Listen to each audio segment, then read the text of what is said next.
Bien, bien, me falta un poco más de práctica, pero bien. Está bien. Sí, digamos, una materia muy práctica, o sea que se va a terminar de afianzar una vez que empiecen a ensuciarse las manos con código. ¿Bien? Tal cual iba a decir eso. Eh, los conceptos bien, ahora después cuando ya profundicemos en la práctica, ahí me parece que pueden llegar a surgir alguna que otra duda y ahí veremos. Está bien.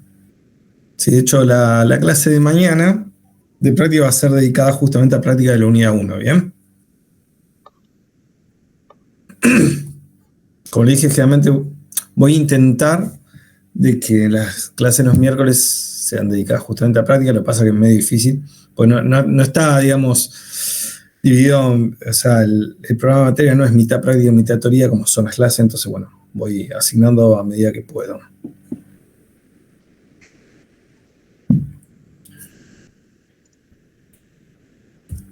Bueno, creo que más o menos estaríamos. Así que bueno, vamos a arrancar. Segundo.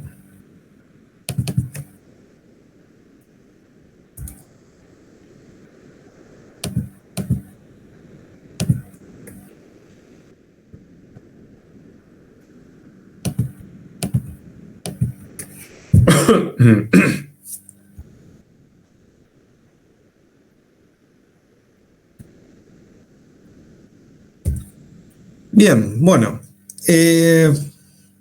Muy breve repaso de lo que dimos hasta ahora. La unidad 1, fundamentos. Empezamos a hablar de qué es una matriz.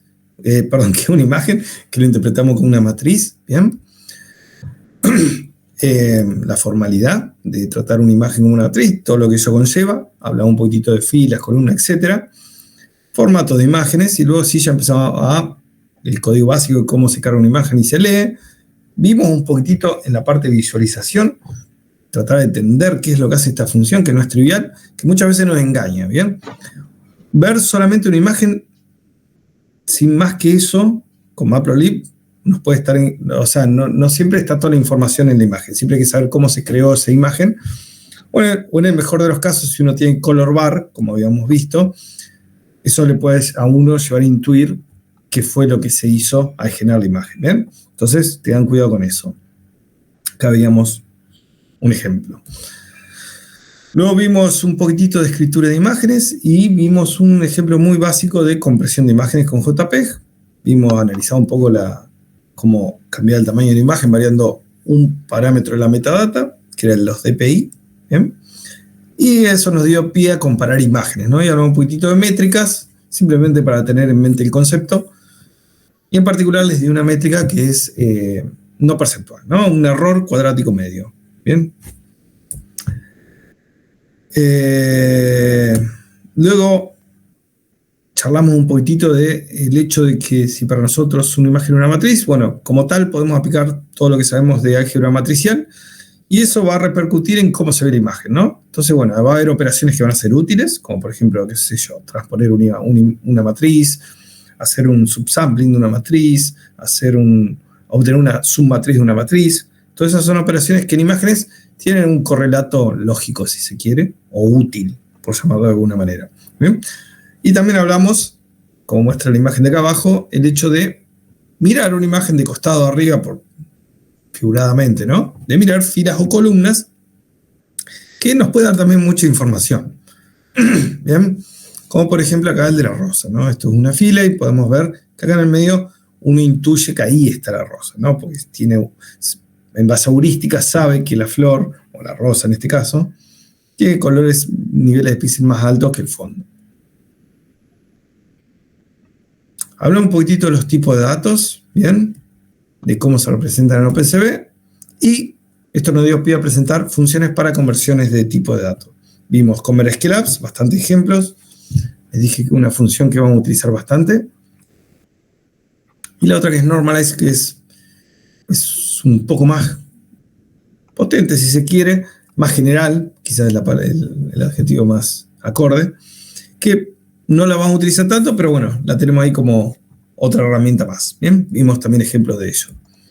Y por último vimos, entonces totalmente anexo a esta unidad de la generación de imágenes en base a creación de datos, creación de una matriz sintética y visualizarla, ¿no? Bien, eso fue lo que vimos de teoría.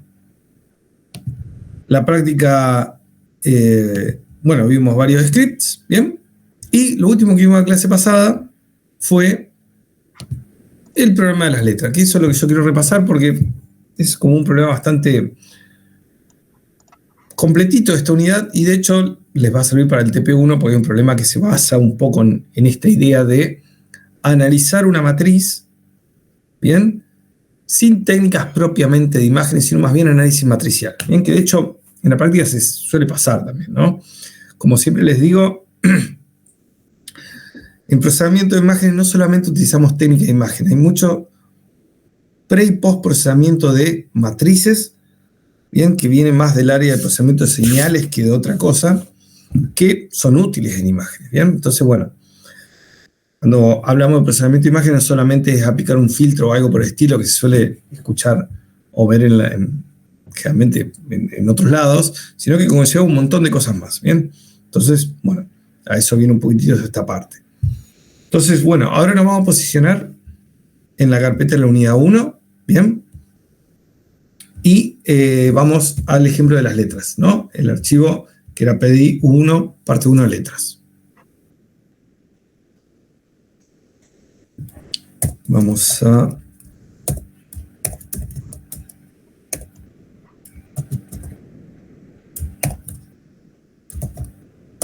¿Ahí está bien o prefieren más grande la letra? Ahí se ve bien. Bien. Bueno, vamos a repasarlo porque, como les dije, fue medio rápido y prefiero invertir un poquitito de tiempo y que después no se les complique más adelante. Bien. Entonces, vamos a empezar con el problema. Como siempre, recuerden que esté configurado el entorno virtual acá abajo. Y vamos a empezar. Primero ingresamos a Python.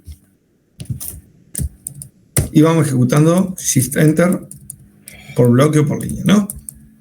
Entonces, acá simplemente visualizamos la imagen. El problema,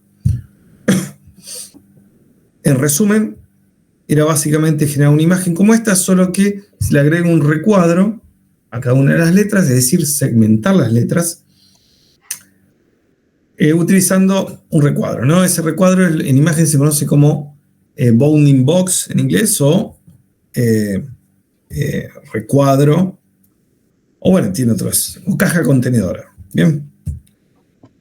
Entonces, para hacer eso, lo que se plantea es básicamente analizar las filas y las columnas de esta matriz. Bien. Entonces, la primera parte ya lo habíamos visto, que una forma de atacar este problema es primero detectar los renglones, recortamos los renglones y las lonjas, si quiere, horizontales, por decirlo de alguna manera, cada renglón, y luego cada renglón lo partimos en letras, ¿no? Es como divide and conquer. Digamos, siempre es una buena técnica partir el problema en subproblemas más simples. Entonces, eso es lo que hice acá. Entonces, la idea es que si uno observa esta imagen, ve que el fondo tiene un valor, o sea, el fondo pareciera ser blanco, ¿bien? Y las letras parecieran ser negras. Entonces, bueno, uno lo que se plantea es decir, si quiero detectar los renglones, analizo todas las filas y si aunque sea un píxel negro, hablemos subjetivamente, no en valor, negro, digo, ahí hay un renglón, ahí está el renglón, ¿no? Entonces, si uno va analizando todas las filas de esta matriz, acá no hay ningún píxel negro, acá tampoco, y acá empieza a ver, y deja de ver, ¿no? Entonces, es un poquitito la idea de cómo detectar los renglones. O sea, que vamos a hacer una operación y vamos a tener un vector que va a tener true o false, dependiendo si hay letras o no en dicha fila, ¿no? Y el tamaño de ese vector, ¿cuál va a ser? Y bueno, de la imagen ya decanta que ese vector va a tener este tamaño, que este tamaño es la cantidad de filas de la imagen original. ¿Bien? Yo le dije, supongamos que es blanco y supongamos que es negro, porque en realidad es una imagen de escala de grises, ¿no? Habíamos hecho el unique, nos habíamos dado cuenta, no es solo blanco y negro, ¿no? Hay niveles de gris, es decir, no vale solo 0 o 255 la imagen, asumiendo que es Win8, ¿no?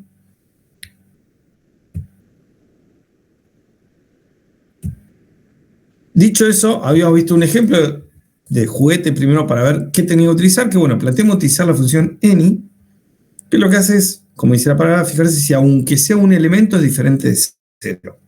O sea, si lo que le pasamos acá hay, aunque sea un elemento diferente de 0.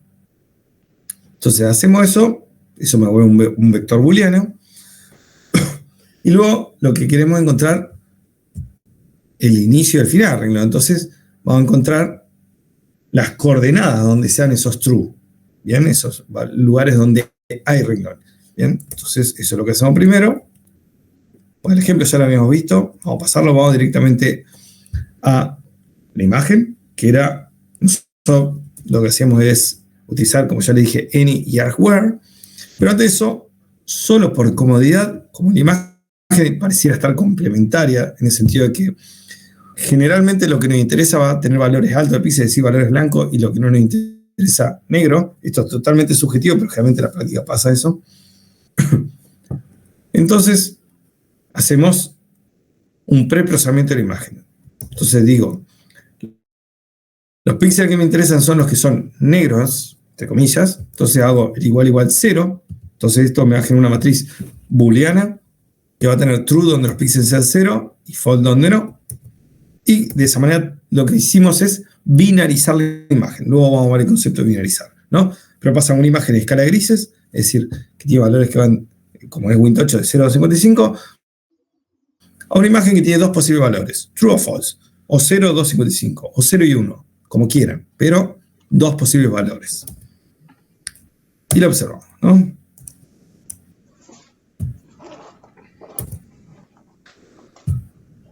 Luego, hacíamos lo que ya mencionamos. El any, cuando ponemos axis 1, lo que va a hacer es, lo que le estoy diciendo es,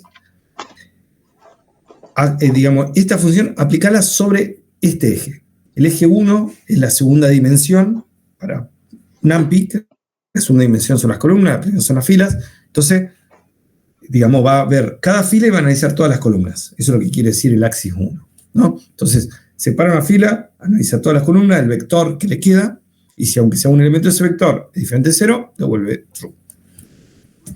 Y luego hacemos el argwhere de eso, ¿bien? Que en realidad, esto lo podría comentar, es simplemente para mostrarlo, ¿bien? Podría meter esto acá adentro y hacerlo todo en una sola línea. Esto es para que quede pedagógico solamente. Esto lo vamos a cerrar. Esto también. Y ahora visualizamos, ¿no? Hacemos eso. Perdón.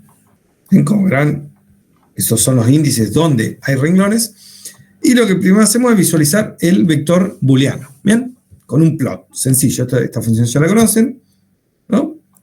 Y era lo que esperábamos, una función tipo pulso, ¿no? Fondo a fondo, renglón, renglón, renglón, fondo a fondo, renglón, renglón. ¿Bien? Y veo 4 pulsos, pues hay 4 renglones.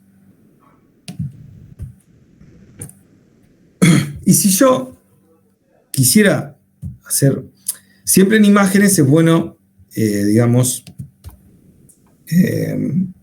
vamos a poner acá, block false. Bien, para dejar esta imagen. Siempre en imágenes nos gusta ver los resultados, digamos, ver lo que uno ha obtenido visualmente. Entonces, sería bueno, sobre esta imagen, dibujar esta forma de onda para ver si encontramos bien los renglones, ¿no? Entonces, bueno, ¿qué pasa? Esa forma de onda tipo pulso la tendría que dibujar acá, pero el pulso iría así, ¿no? Síganme el cursor, ¿no? Así. Entonces, es como este plot, pero rotado a 90 grados. Entonces ahí tenemos, pues parece trivial, yo acá, o sea, es un renglón, no hay más que eso, pero hay varias cosas metidas acá adentro que quiero que entiendan. Primero, que esto es algo muy de Matplotlib, muy de OpenCV, que quizás si vienen solamente trabajando con Matplotlib les pueda generar ruido. Cuando uno hace un ImShow, con Matplotlib, automáticamente los ejes cambian del sentido común que cuando uno haría un plot, ¿no? Cuando uno hace un plot, el eje X es este y va de izquierda a derecha, o sea, arranca en 0 a la izquierda y aumenta a la derecha, y el eje Y arranca también abajo a la izquierda con 0 y aumenta hacia arriba. En cambio, cuando hacemos un in-show, cambia eso, en el sentido de que el eje X, teniendo la convención común de un sistema euclidiano, un sistema de coordenadas, que el X es el horizontal, el eje X queda igual, pero el eje Y se invierte. Fíjense que ahora empieza arriba a la izquierda y aumenta hacia abajo, ¿no? Entonces, ojo que se invierte. Entonces, si yo sobre esta imagen quiero dibujar un plot, ahora el eje Y aumenta hacia abajo, ¿bien? Y no solo eso, sino que ahora, como le dijimos que queremos rotarlo 90 grados, hubiera que invertir el eje X por el eje Y y el eje Y por el eje X, ¿no? Para que se invierta. Que eso es lo que hago acá. Fíjense, yo defino. O sea, el eje X, ¿cuánto tendría que valer? Valdría 0 o este valor, para indicar ese pulso, ¿no? 0 o el valor. Acá tendría el valor del ancho de la imagen, acá en el medio 0, acá el valor del ancho de la imagen y acá 0. ¿Por qué el ancho de la imagen? Para que se vea lindo solamente. Podría darle cualquier valor. Si yo quiero que el pulso termine a la mitad, le pongo en la mitad. Pero bueno, si queremos verlo gráficamente, que sea amigable a la vista, sería bueno por eso. ¿Bien? Entonces, nuestro eje Y valdría lo que les dije, o sea, 0 o el ancho de la imagen. ¿Y el eje Y cuánto valdría? Y bueno, el eje Y va variando de 0 a la cantidad de filas de la imagen, ¿no? Porque para cada fila tengo que asignarle o 0 o el ancho de la imagen. ¿Bien? Entonces, eso es lo que hago acá. Genero el eje X, que va a ser, como les dije, 0 o el ancho de la imagen, dependiendo si tenía true o false en este vector. Entonces, es muy sencillo. Al vector ese true o false, lo multiplico por el ancho de la imagen. Por la cantidad de columnas de la imagen, ¿no? ¿Qué es lo que hago acá? Y el eje Y, como les dije, es un vector que va creciendo de 0 a la cantidad de filas, ¿no? Sencillo. Un arrange, como ya les mostré en las clases anteriores, en el repaso en AMPI, ¿no? Y esto nos genera un vector que va de 0 a la cantidad al valor menos 1. Y luego hago el plot de X versus Y. ¿Bien? Y así es que genero... ¿Qué genera esta gráfica? ¿Bien? Se me quedó sin querer. Si yo no hubiese multiplicado acá por esto, supongamos, ¿no? ¿Qué pasa? Ven que se ve la onda cuadrada, pero muy chiquita, porque va de 0 a 1. Y acá el in-show va de 0, el primer eje que creamos va de 0 a 700 y pico. Por eso digo que hay que multiplicarlo por algo. Ahí está la onda. Si ustedes hacen el suficiente zoom, van a verlo. ¿Ven? Ahí está la onda. Pero va de 0 a 1. ¿Ok?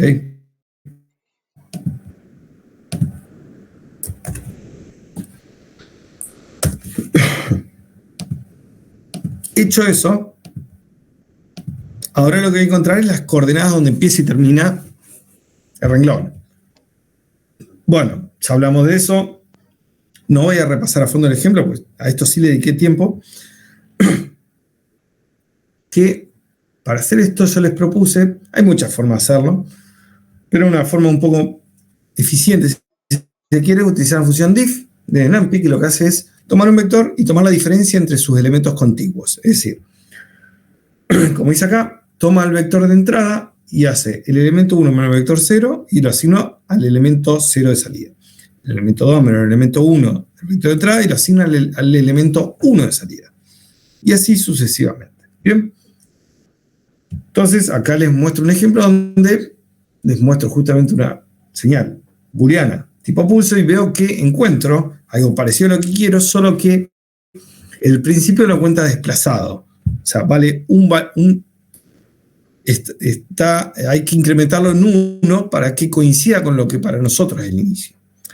Eso simplemente porque esta función arranca un elemento, digamos, atrasado. Porque el primer elemento no le puede restar nada, porque no existe nada antes de él. Entonces, es como que empieza desplazada. ¿Bien? Entonces, teniendo en cuenta ese ejemplo, lo aplicamos a nuestro vector booleano que ya teníamos. Bien, hacemos el diff, el hardware, veo la longitud para chequear cuántos renglones encontré. O sea, el valor encontrado aquí dividido 2, porque ahí principio y fin me va a dar la cantidad de renglones, ¿no? 8, que si encontró 4 renglones está bien, porque nosotros sabemos que hay 4 renglones, ¿no? Y luego, para sumar ese 1 al inicio, bueno, nosotros sabemos que en este vector tenemos coordenada de inicio, final, como digo acá, ¿no? Entonces hay que sumar 1 al índice 0, al 1 no, al 2 sí, al 3 no, al 4 sí, etc. ¿Bien? Entonces, muy sencillo. Vamos a generar un vector de indexado que tenga valores 0, 2, 4, etc. Hasta la longitud de este vector con paso 2, ¿no? Eso es lo que hago acá. Fíjense, ¿no? 0, 2, 4, 6. Y lo que hago es indexar el vector anterior con ese índice y le sumo 1. ¿Bien? Listo. Y ahora lo que voy a hacer es generar otra una imagen como esta, pero en vez de mostrar la onda cuadrada voy a mostrar los pulsos, o sea, perdón, hablemos con propiedad, como si fueran los impulsos donde empieza y termina el renglón. O sea, no una onda cuadrada, sino que una señal que va a valer 0 y 0 siempre excepto donde empieza o termina el renglón, y en dichos valores va a valer el ancho de la imagen. ¿Bien? Para poder verlo visualmente, ¿no? Entonces, es igual que antes, ¿no? El eje Y va a ir de 0 a la cantidad de filas de la imagen, menos 1, y el eje X, fíjense lo que hago. Creo un vector de ceros, ¿bien? Y le asigno el valor ancho de la imagen menos 1 en aquellos índices que coinciden con el principio o el final de los pulsos, que ya lo encontré antes, ¿no? Que es lo que hago acá. Y luego es exactamente igual que antes. Bien. Fíjense que la señal vale 0, 0 acá y 0 acá. O sea, los únicos lugares donde vale diferente 0 es donde se da el principio o el final. Es como un pico, un impulso se le llama. ¿Bien? Un delta tengo ahí. Con esto corroboramos que visualmente está funcionando. ¿Bien?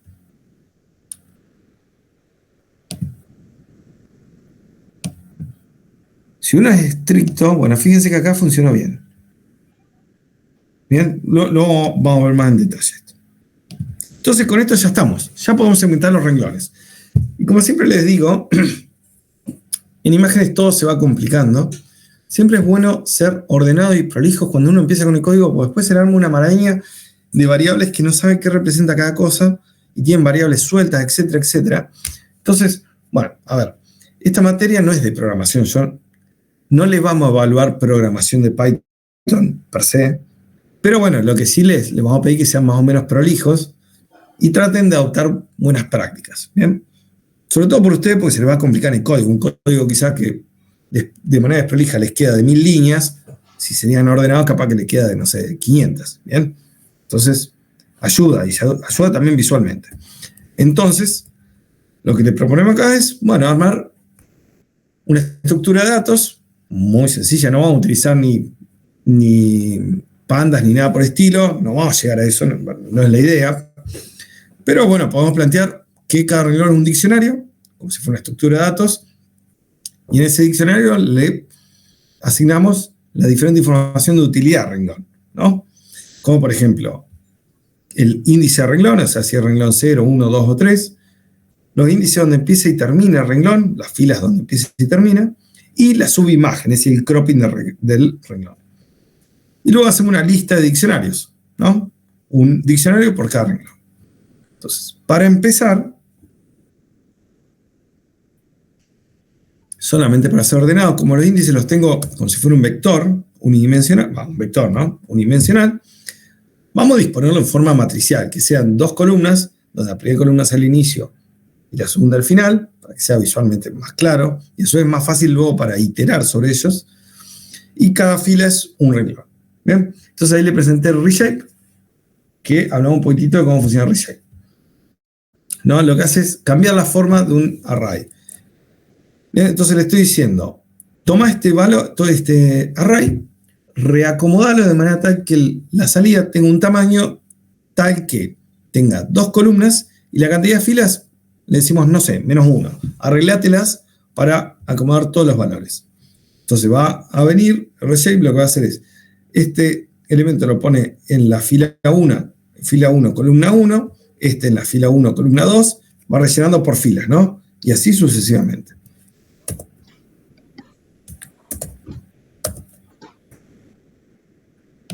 Y esto me genera, ¿no?, esta matriz donde cada fila es un renglón, inicio y final. Entonces, ahora itero sobre esa matriz y fíjense acá, estoy haciendo un enumerate de una matriz y como ya les dije, ¿no?, ya lo mismo en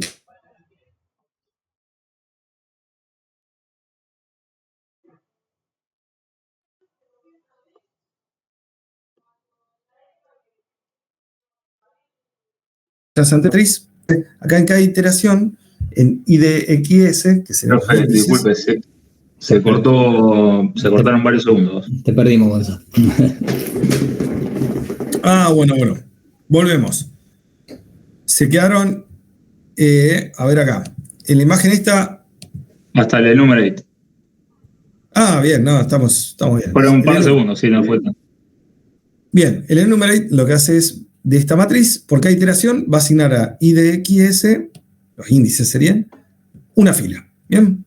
Siempre itera sobre la primera dimensión. En AMPLI la primera dimensión es fila, la segunda es columna, y si es un tensor o una matriz multidimensional, sigue de ahí en adelante. Bien.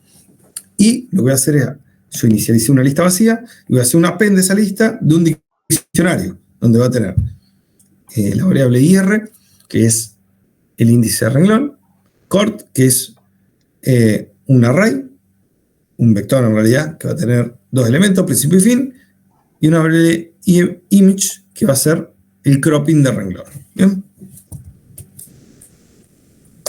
Entonces, listo, me quedó todo acomodadito, una estructura de datos que tiene todos los renglones. Y acá lo que hago es mostrar todos los resultados en una única imagen, ¿no? Muy sencillo. Genero un como sé que hay 4 renglones, yo acá hago un subplot de 2x2, 2 filas por 2 columnas. Si no, esto lo podría hacer de manera automática, ¿no? Puedo fijar la cantidad de columnas, por ejemplo, y acá poner shape de 0 de esta variable dividido 2. Y eso me va a dar cuántos renglones tendría. ¿Bien? Listo.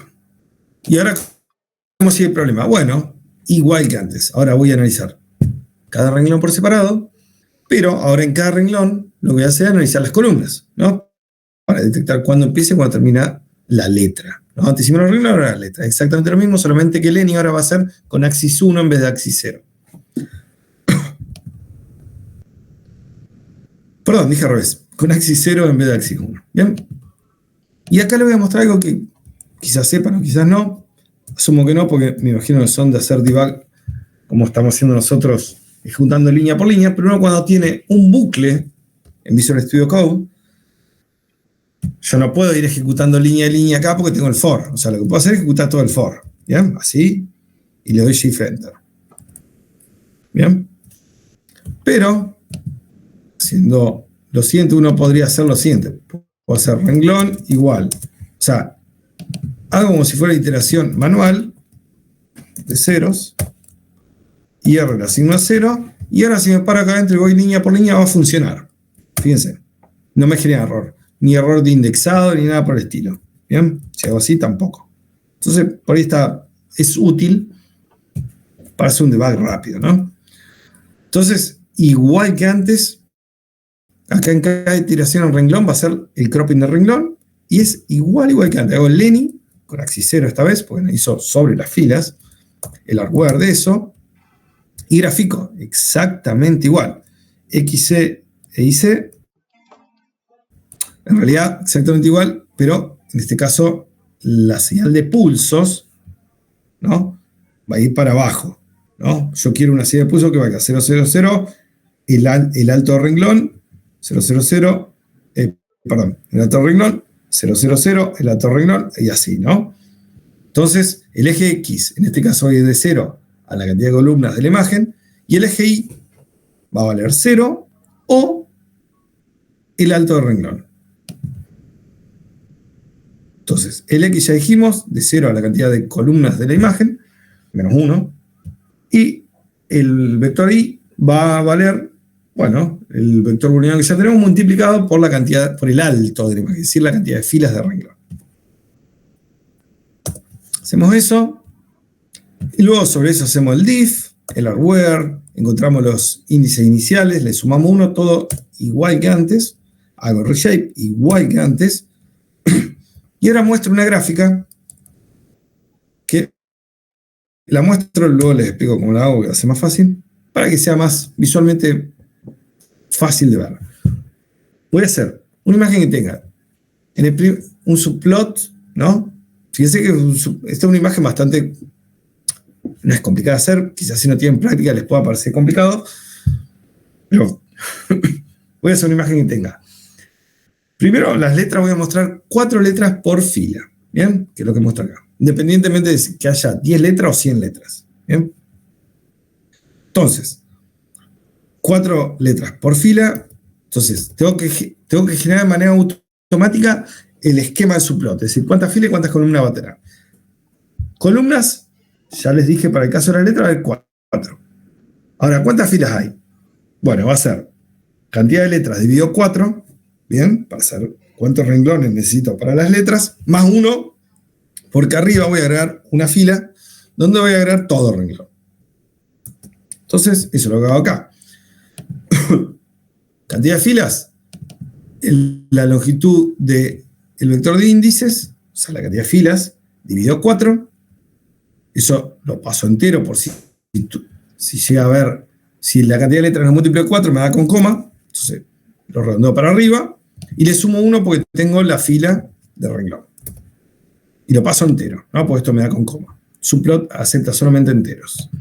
Bien, listo, eso me da la cantidad de filas. ¿Y ahora qué hago? Fíjense que el primer parte de la imagen que hago es el renglón. Entonces, fíjense que acá no indexo, o sea, el subplot lo utilizo de la siguiente manera. Le digo, dividime la imagen en tantas filas como calculé, pero una sola columna. Porque acá el renglón utiliza todo el ancho de la imagen, no 4 como acá. Y le digo que utilice el primer renglón, por eso 1. ¿Bien? Y ahí hago el InShow.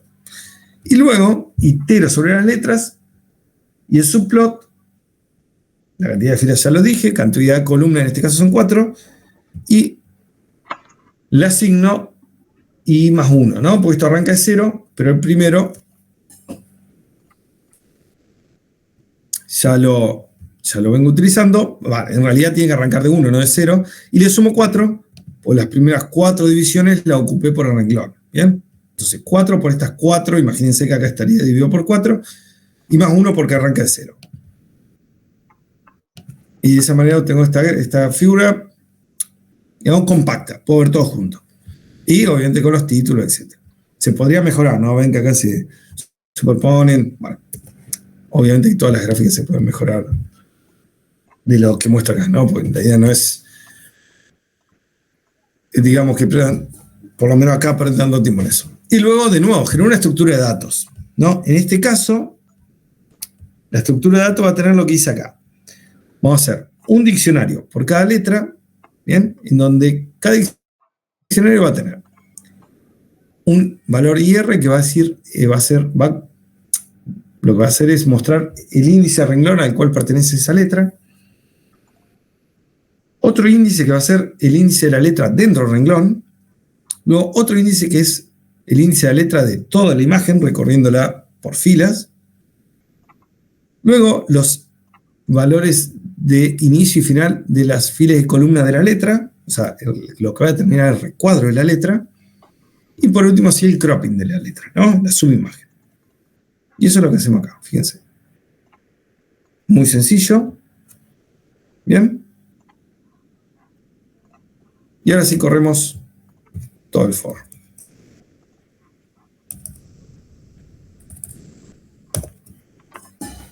Perdón, esto no.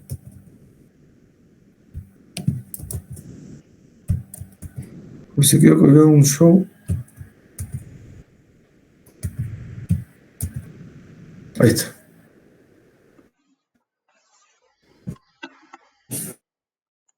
Bueno, renglón 1, el renglón 2, que habíamos visto que había un problema acá en K. ¿Por qué pasaba eso? Bien, porque fíjense que la imagen en realidad, cuando la binarizamos, la partimos en dos, que luego vamos a ver cómo solucionarlo, ¿no? Pero vamos a suponer que adoptamos esta solución como válida. Renglón 3. Bien, y el renglón 4.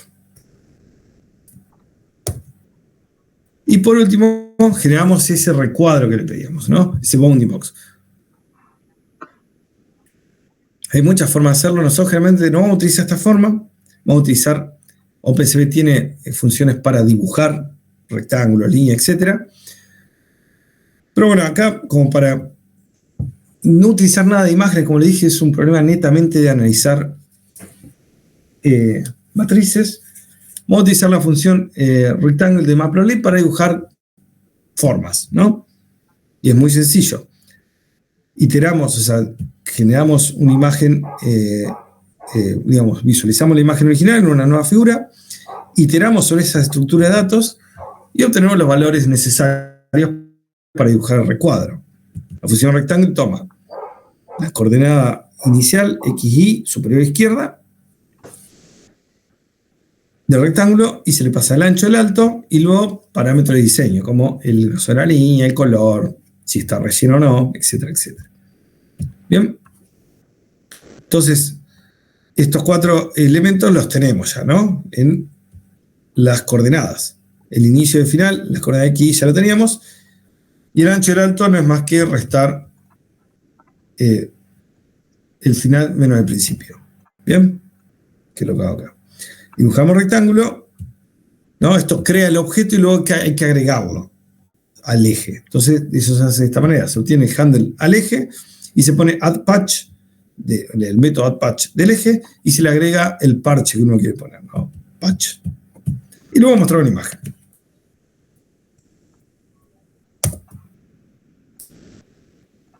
Bien.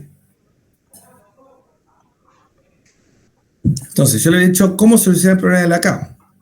Bueno, si mirábamos la imagen original, sin binarizarla, que es lo que hicimos antes, ¿se acuerdan cuando hicimos igual 0? Yo ahí fui medio agresivo, ¿no? En la manera de decir dónde hay letra y no. Mi hipótesis fue que las letras estaban determinadas por píxeles igual a 0, ¿no? Pero podría haber utilizado un umbral, es decir, no que valgan 0, sino que valgan menor a tal valor. Si se fijan acá la K, yo me paro acá el cursor, ¿cuánto vale? Ahí. Vale 12, no vale 0. Entonces, claro, cuando puse igual a 0, esto quedó, pero esto voló. Entonces, la solución era muy sencilla. Había que ir acá, al for, y en vez de poner igual a 0, poníamos menor a un umbral. Por ejemplo, 13. Si ahora hacemos esto de nuevo,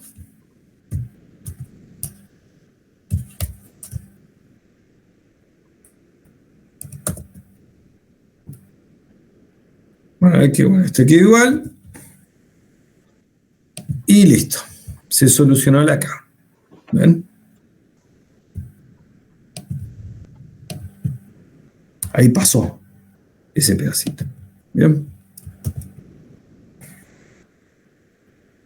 Y los otros. Perdón, ¿cómo lo corregiste lo de la K? O sea, ¿qué valor tomaste como umbral, digamos? El análisis fue el siguiente, es decir, yo vi que había, o sea, me pongo en el lugar de ustedes, tienen ese problema, ¿no?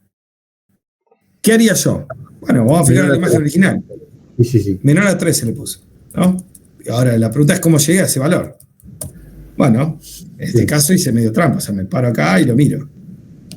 Va, trampa. No es trampa porque yo les di una sola imagen. ¿Bien? Te hago una consulta. Suponiendo que todo esto lo hubieras, que de hecho no es que lo hubieras manejado con una matriz, es una matriz, ¿no? Si vos esta matriz de todas las letras que están ahí, armás un data frame de pandas,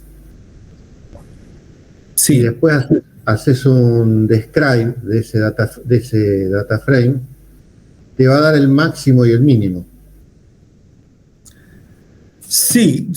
A ver. Puede servir esto de umbral de cuál sería, qué es blanco y qué es negro, digamos, entre comillas, lo de blanco y negro, ¿no? Es una manera. A mí, particularmente, no me gusta usar pandas en imágenes porque encapsula todo, ¿bien? Ahora van a ver que en la unidad siguiente vamos a dar más herramientas y vamos a ver un poquitito del histograma y demás, que eso nos va a servir bastante para eso que vos decís, ¿no?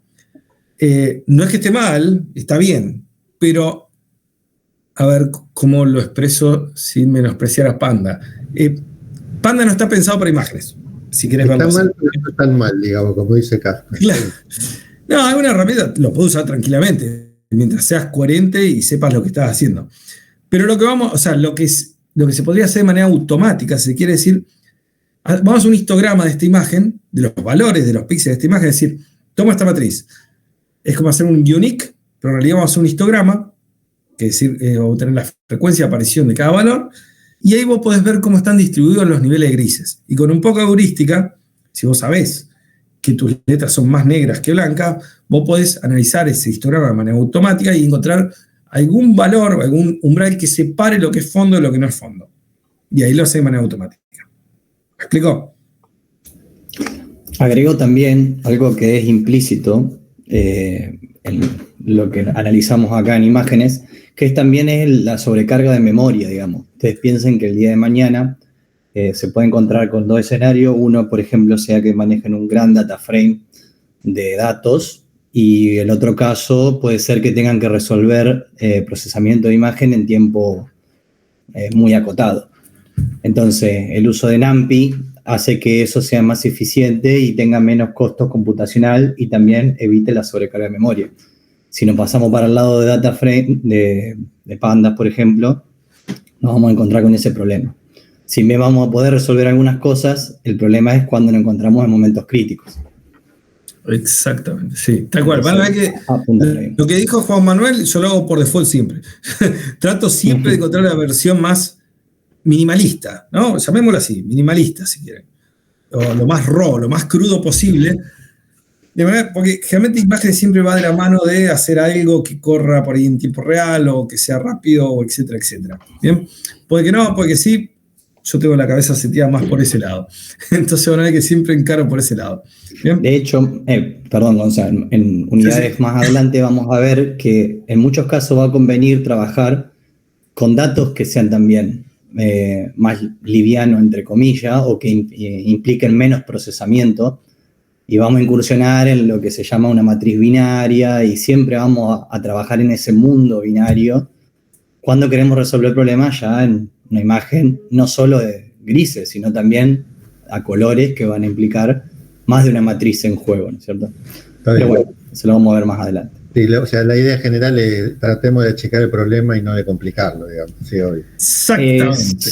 Sí, siempre apuntando en un sentido más profesional a reducir lo que más se pueda lo que yo llamo costo computacional, tanto al nivel de procesamiento como el desbordamiento de memoria y demás. Bien, ¿alguna otra duda entonces con este problema? Pues traté de dedicarle tiempo para que quede bien claro. Repito, en el TP1 va a haber algo muy parecido a esto. ¿Bien? Aparte de lo que se dio acá, yo les propongo esta tarea, que es lo que está acá, que, esto en la clase mañana de práctica, de hecho les voy a dar tiempo para que intenten avanzar con esto y con la plancha de problemas, la plancha, que es una historia, el PDF de problemas que está armado de esta unidad. ¿Bien? Pero bueno, básicamente es tratar de normalizar el tamaño de cada letra, como habrán visto, el alto y el ancho también de cada letra quedó o sea, cada letra tiene su alto y su ancho. ¿Y qué pasa si uno, pensando ya en un método de Machine Learning para aplicar, para, no sé, reconocer letras, si quiere, ¿no? Bueno, sería útil que todas tengan el mismo tamaño. Bueno, entonces la idea es que modificar esto de manera tal de hacer eso, ¿bien? Pero sin no hacer un reshape, ¿no? Porque podríamos deformar la letra, ¿no? No deformarla, sino llevar todo a un tamaño normalizado, ¿bien? Luego la idea es guardar todas esas letras como imágenes en una carpeta, ya pensando en como si fuera para entrenar un modelo.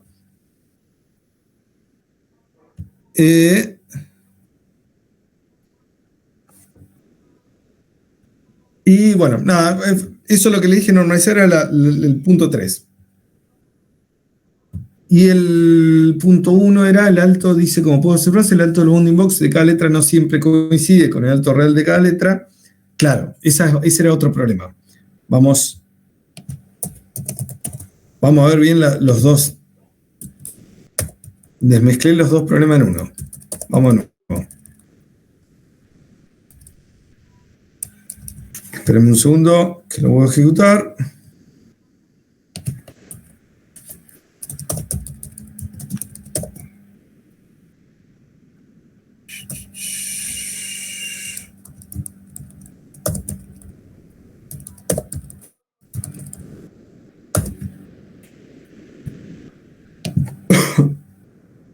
Y por algún motivo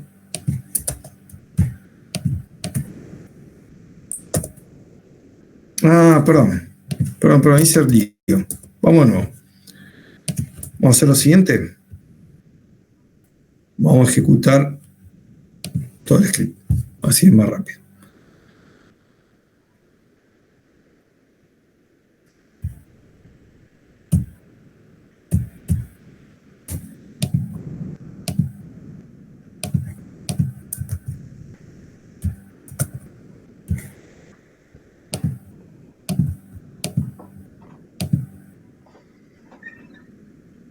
Dos, 3, 4. Como ven acá, el primer ítem lo que les dice es lo siguiente. Fíjense que acá, en la letra Q se nota sobre todo, que el alto, o sea, definimos digamos, el alto renglón lo definimos en base a ¿hay píxel igual a 0 o no? Pero acá fíjense que se nota que eso, digamos, no es un buen criterio para encontrar el alto real de la letra, porque el alto va a quedar determinado por la letra más alta, ¿no? Acá la R tiene un montón de píxeles donde no hay letra. Entonces la idea es de alguna manera que ustedes postprocesen lo que hicimos acá para que el alto sea real, ¿no? El real de la R, o sea, que empieza acá, no acá abajo, que quedó determinado por la Q, ¿no? Luego, la segunda parte era lo de grabar las imágenes, y por último, grabar de nuevo las imágenes, pero normalizando también el ancho, ¿no? Sin cambiar el aspecto de la imagen, ¿no? Entonces ahí, bueno, una idea sería generar una matriz de 0 de un tamaño normalizado, que lo eligen ustedes. Tendrían que elegir un ancho y un alto capaz de contener a todas las letras que están dando vuelta, ¿bien? Y luego pegar cada letra en el centro de esa matriz que crearon. Y luego grabarla con este formato de no. ¿Bien? Eso sería lo que se les pide acá. ¿Bien? Como dije, mañana vamos a darle tiempo para hacer esto. Igualmente ustedes, si lo van haciendo en su casa y quieren que lo veamos al archivo, siempre nos pueden mandar la solución. ¿Bien? Para que nosotros la revisemos si tienen alguna duda. ¿Bien? Bueno, chicos, ¿alguna duda con esto? Entonces, si no hay nada, pasamos a la unidad 2. ¿Bien? Vamos ahora al campus. Se bajan todo lo correspondiente a la unidad 2. ¿Bien? Y vamos a arrancar con eso. Yo cierro la carpeta, ya lo tengo bajado. Pensé que en la misma carpeta que veníamos trabajando de la tuya, hice otra que se llama unidad 2. Acá dentro grabé todo lo que está en el campus. Entonces vengo acá a Visual Studio Code y ahora busco esa carpeta, me paro. Bien, y bueno, recuerden configurar el entorno virtual, etcétera, etcétera. Yo acá ya lo tengo configurado, ¿no? Pues yo lo configuré antes. O debería, por lo menos.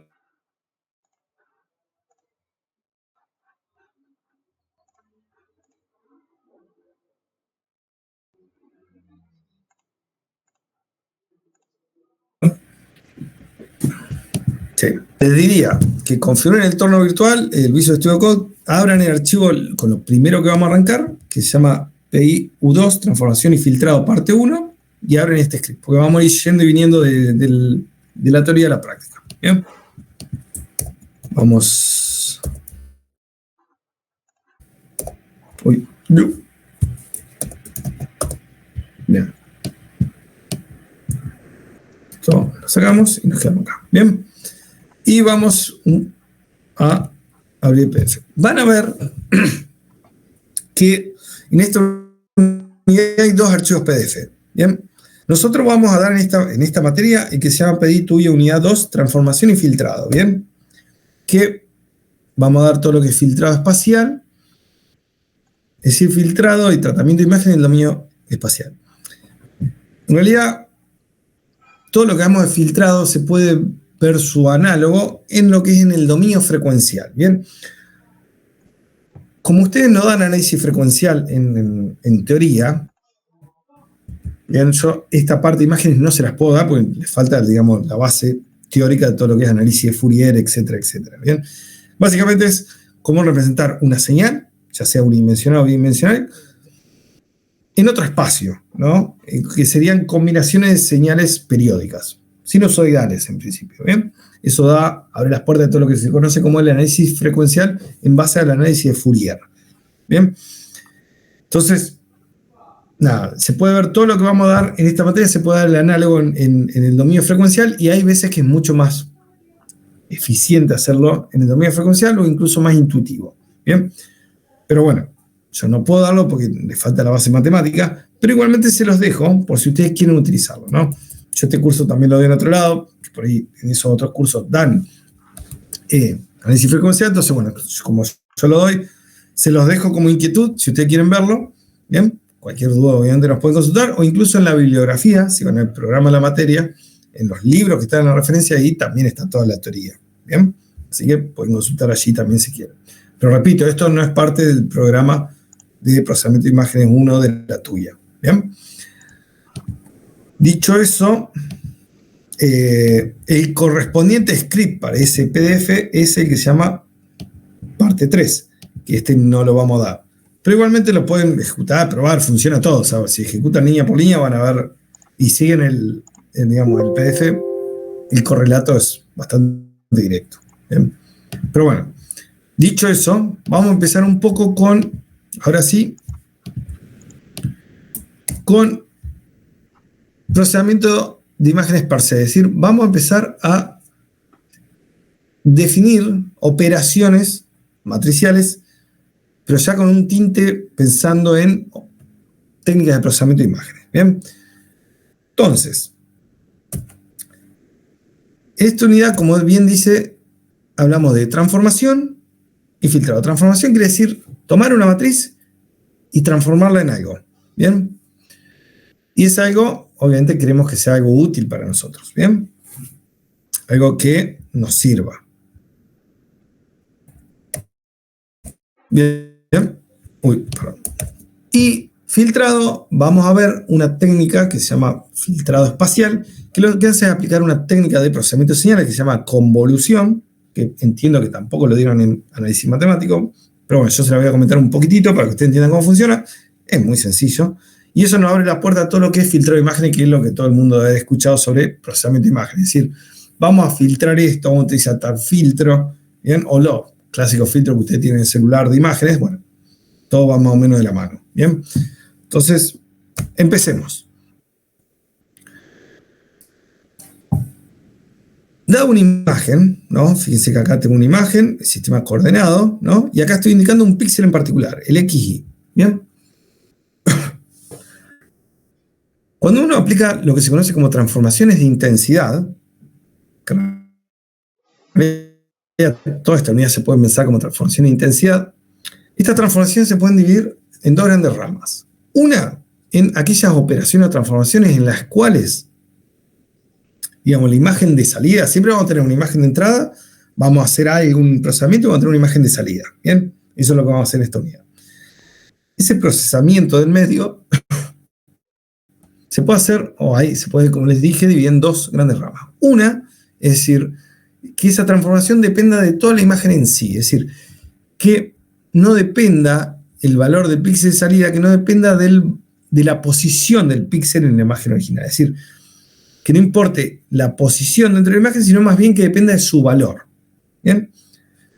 Entonces, se las piensa como transformaciones, si se quieren, globales, es decir, yo analizo toda la imagen, o sea, los valores de los píxeles, las posiciones generalmente no me van a importar, voy a analizar como, por ejemplo, el histograma de los valores de los píxeles, o cómo están distribuidos, o fitear alguna función sobre los valores de los píxeles para luego hacer algo. ¿Bien? Y luego lo que hago es recorrer la imagen de entrada, píxel a píxel, y decir, bueno, este píxel de imagen de entrada vale 10. Yo en base al análisis que hago, que hice antes, como les mencioné, digo, bueno, definí algún tipo de procesamiento que me dice que si el píxel vale 10 de entrada, el de salida vale 3 veces el valor de entrada, ¿no? 3 por el valor de entrada. Bueno, entonces a la salida le asigno 30. Y de esa manera voy recorriendo píxel a píxel y le asigno el valor de salida. ¿Bien? Eso es muy trivial. Multiplicar por 3 es simplemente multiplicar una matriz. Vamos a ver, obviamente, operaciones más complejas que permiten hacer operaciones útiles o que permitan realzar ciertas propiedades de la imagen. ¿Bien? Esa es una gama, una familia de operaciones, ¿no? Y luego tenemos otra familia de operaciones donde la posición del píxel sí importa. Y la idea va a ser la siguiente, es decir, de nuevo, recorro píxel a píxel la imagen de entrada, pero el valor de salida no va a estar basado en una operación cuya definición se basó en los valores de los píxeles de toda la imagen sin importar la posición. No, lo que vamos a hacer es tomar un vecindario de ese píxel en cuestión que estoy analizando.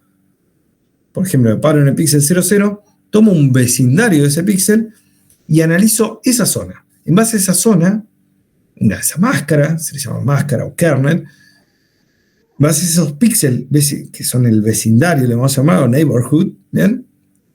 Vamos a definir algún tipo de función y de nuevo, en base a cuánto vale el píxel bajo análisis, le asigno el valor de salida y se lo asigno a la imagen de salida. Luego, me muevo un píxel a la derecha, o recorro píxel a píxel la imagen y hago lo mismo, un vecindario de ese píxel, obtengo esa función, o ese procesamiento, analizo el valor del píxel y le asigno al píxel de salida, ¿no? En ese caso, el procesamiento depende de la posición del píxel, ¿no? Y es lo que denoto acá con el vecindario. En este caso, el valor de salida del píxel en esta posición va a depender de este vecindario. Es decir, centrado en su píxel voy a tomar una ventana de 3×3, centrada en mi posición bajo análisis. Y eso se formaliza matemáticamente de esta manera. Es decir, f de xy es la imagen original, yo lo que hago es una transformación, un funcional, que toma como entrada el valor de píxel de la entrada, ¿no? Este es un operador en f, en este caso, pero este operador está solamente definido, matemáticamente hablando, en un entorno de xy, ¿no? No está definido para toda la imagen, ¿no? Esto es la definición matemáticamente fuerte, ¿no? Está definido solo en un entorno. ¿Se entendió la idea? ¿La puedo repetir, profe? Bien. Bien. Hay dos formas, o por lo menos lo que vamos a tratar en esta materia es, vamos a tener dos tipos de transformaciones. Una que se basa solo en el vecindario del píxel en cuestión y otra en un análisis general de la imagen. Es decir, yo tengo una matriz con valores, vamos a la primera rama que se basa en toda la matriz, ¿no? Tengo toda la matriz de imagen, supongamos que analizo toda la imagen y saco alguna fórmula en base a eso, no sé, fiteo algo, analizo solamente los valores, los niveles grises, no las posiciones de los píxeles, ¿no? Genero una función y luego lo que hago es recorrer la imagen píxel a píxel y asigno en la posición del píxel de salida un valor que depende de esa función, ¿no? Entonces, en ese caso, es una función global, depende de toda la imagen. La otra la otra rama de transformaciones son las que se basan en un vecindario de píxel. Es decir, los píxeles de salida dependen de los valores del píxel en un vecindario cercano al píxel bajo análisis. Es decir, voy reconociendo píxel a píxel, tomo un vecindario de ese píxel, en base a ese vecindario y solo ese vecindario defino alguna operación, se la aplico a ese píxel y obtengo el valor de salida, ¿no? Entonces, en un caso depende de un vecindario y en otro caso de toda la imagen. Bien. Ahora igualmente vamos a ver ejemplos para que se entienda un poco mejor. Empecemos con... ¿se aclaró un poco la idea o necesitan algún tipo de aclaración más? Bien. Empecemos entonces ahora con transformación de intensidad del primer grupo, así que se basan en los valores de intensidad de toda la imagen de entrada, no solamente de un vecindario. Lo primero que tenemos es el clásico ajuste de contraste, que lo habrán escuchado hablar 1000 veces, que tiene 1000 tipos de acepciones, un término totalmente subjetivo. Nosotros acá en imágenes, cuando hablamos de contraste, que en realidad es un término bastante subjetivo, generalmente hablamos de tratar de hacer que una imagen posea valores de nivel de intensidad grises bastante disímiles. Es decir, tratar de estirar, que en una imagen no haya valores muy condensados, que estén solo en un rango. Supongamos si tenemos Win8, que tenemos 256 valores diferentes, que los niveles grises diferentes de una imagen no estén concentrados solo en, qué sé yo, en un cuarto del rango. Eso sería una imagen con poco contraste, porque está utilizando poco de rango completo. ¿Bien? Entonces uno trata de estirar ese rango, ¿no? Esa operación de estirar el rango de alguna manera es lo que se conoce como ajuste de contraste, ¿no? Entonces, para eso lo que se hace es definir una función que no solo se llama función transferencia, si se quiere, ¿no? Hay muchos términos, pero una función que lo que va a hacer es asignar el nivel de gris de salida de un píxel en base a su valor en la imagen de entrada. Es decir, analizo píxel a píxel la imagen de entrada, me fijo su valor, ¿no? Y la función de transferencia está dada, acá tenemos 3 tipos de transformación diferentes. Obviamente que el ajuste de contraste es un término general, luego hay que definir ese ajuste de contraste, cómo se hace. Entonces vamos a parar en este ejemplo, ¿no? Un lineal se le llama. Entonces, ¿qué hago? Analizo píxel a píxel la imagen de entrada, ¿no? Recorro esta imagen píxel a píxel, la posición 0, 0, analizo el valor de nivel de gris de ese píxel, entro a la función y le asigno en la imagen de salida, en esa posición, el valor que me dice esa función. Entonces, lo que hago es lo siguiente. Supongamos, me fijo en la imagen de entrada, el píxel vale 10, entro en el eje X de esta función, me fijo el valor de Y que me da, y ese nivel de gris se lo asigno a la salida. ¿Bien? Así es sencillo, ¿no? Fíjense que de nuevo acá no importa la posición del píxel, ¿no? O sea, depende de una función que solamente analiza los niveles de grises, no la posición de los píxeles, ¿no? Esta es una función lineal que básicamente, fíjense, esta función en particular, ¿qué es lo que hace? Básicamente hace lo siguiente. Tenemos 4 parámetros que son low in, high in, low out y high out, ¿no? Son este y este. ¿Qué me dice esta función? A ver, entendámoslas. Entendamos qué nos está diciendo esta figura. Me está diciendo que para los píxeles de entrada que valen menos que low in o igual que low in, le va a asignar como nivel de intensidad de salida low out. Es decir, saturó. Cualquier valor de entrada que vale menor a, por ejemplo, supongamos que esto vale 10, ¿no? Cualquier valor menor que 10 le va a asignar como salida 10. ¿Bien? Lo mismo acá arriba. Cualquier valor de la imagen de entrada que valga más que, por ejemplo, supongamos que high-in vale 240, cualquier valor menor que 240 le va a asignar el valor high-out. Supongamos que vale, no sé, puede valer menos que 240 o más que 240.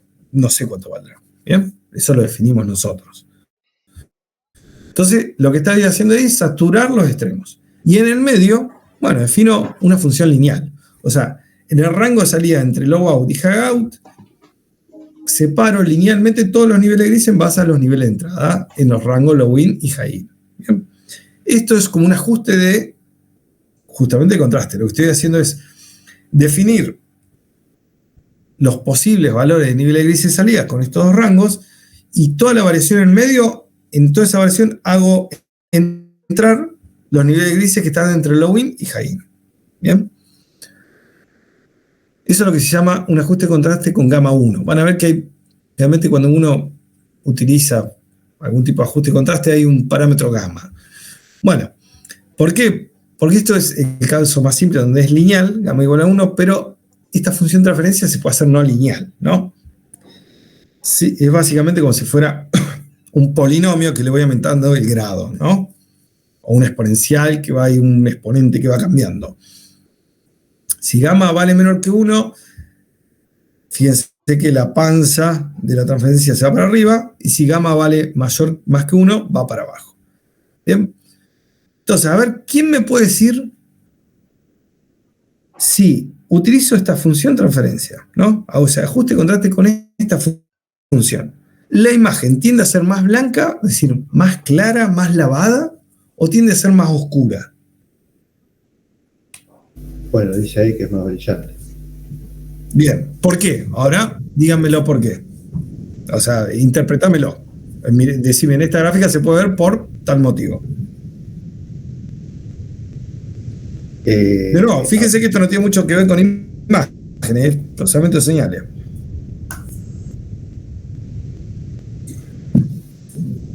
Sí, esa función es cuadrática o parece la mitad de Sí, una parábola, ¿no? sí, Cual acelera mucho más rápido que la recta que está al lado, la de gamma 1. está bien, es una manera de verlo. Ahora, fíjate que para todos los valores de entrada le asigno un valor más grande que el mismo, porque está por arriba de la recta, ¿no? O sea, una recta, supongo que fuera lineal, está por arriba. Entonces, cualquier valor de entrada le va a asignar un valor más grande, ¿no? Si vale 10, le va a asignar quizás 15, si vale 20, quizás, no sé, 30, porque justamente es cuadrático, va aumentando, o parece cuadrático, con una tasa de cambio más grande. Entonces, a cualquier valor de nivel de gris de entrada le asigna uno mayor. Entonces, tiene sentido esto que yo digo, ¿no? La imagen tiende a ser más brillante o más blanca. ¿Bien? Entonces, yo ya, es lo que es el skill que quiero que desarrollen. Sin ver la salida, ustedes ya saben qué es lo que va a pasar. O sea, tienen que desarrollar la capacidad de entender qué es lo que va a pasar con la imagen de salida, incluso sin mirarla. Eso le va a llevar incluso a poder encontrar errores en los códigos, ¿no? Y este caso al revés, ¿no? Para cualquier valor de entrada le asigna un valor más bajo. Por eso digo que es más oscuro. ¿Bien? Y obviamente que estos son casos, se quieren, normales, pero podríamos tener casos un poco más complejos.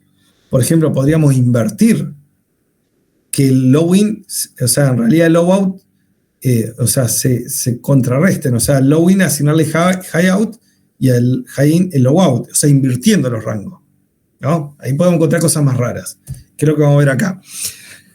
Pero antes de esto vamos a ver el ejemplo en Python, para irme echando un poco. Vamos al script. ¿Bien?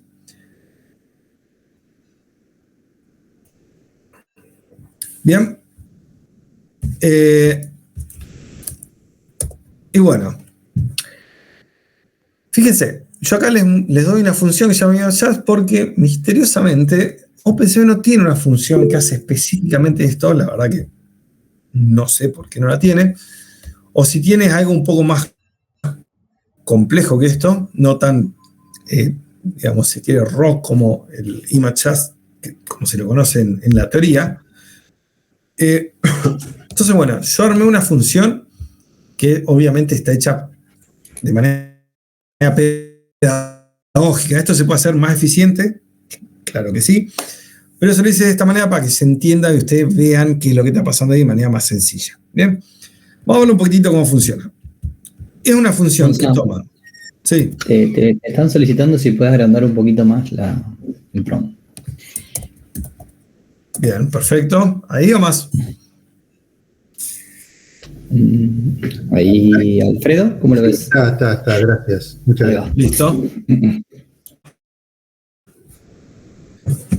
Bien. Fíjense, la función toma la imagen de entrada y toma los dos rangos, digamos, el low in y el high in, y el low out y high out, ¿no? Los toma como si fueran listas. O sea, son listas, o tuplas, o arrays, como quieran. ¿Ven? Y el valor de gamma. ¿Bien? Que gamma es el exponente ese que está dando vuelta. Y acá le asigno valores por default. Bien. Los valores por default de vout va a ser low out 0 y high out 255. Es decir, voy a utilizar como salida todo el rango disponible, asumiendo que es Win8. Van a ver que esta materia, por default, la imagen va a ser Win8. ¿Bien? Entonces, esto quiere decir todo el rango. La salida va a ir de blanco a negro en el rango normalizado de Win8. ¿Bien? Y el Vein, por default, le asigno none, o sea, none,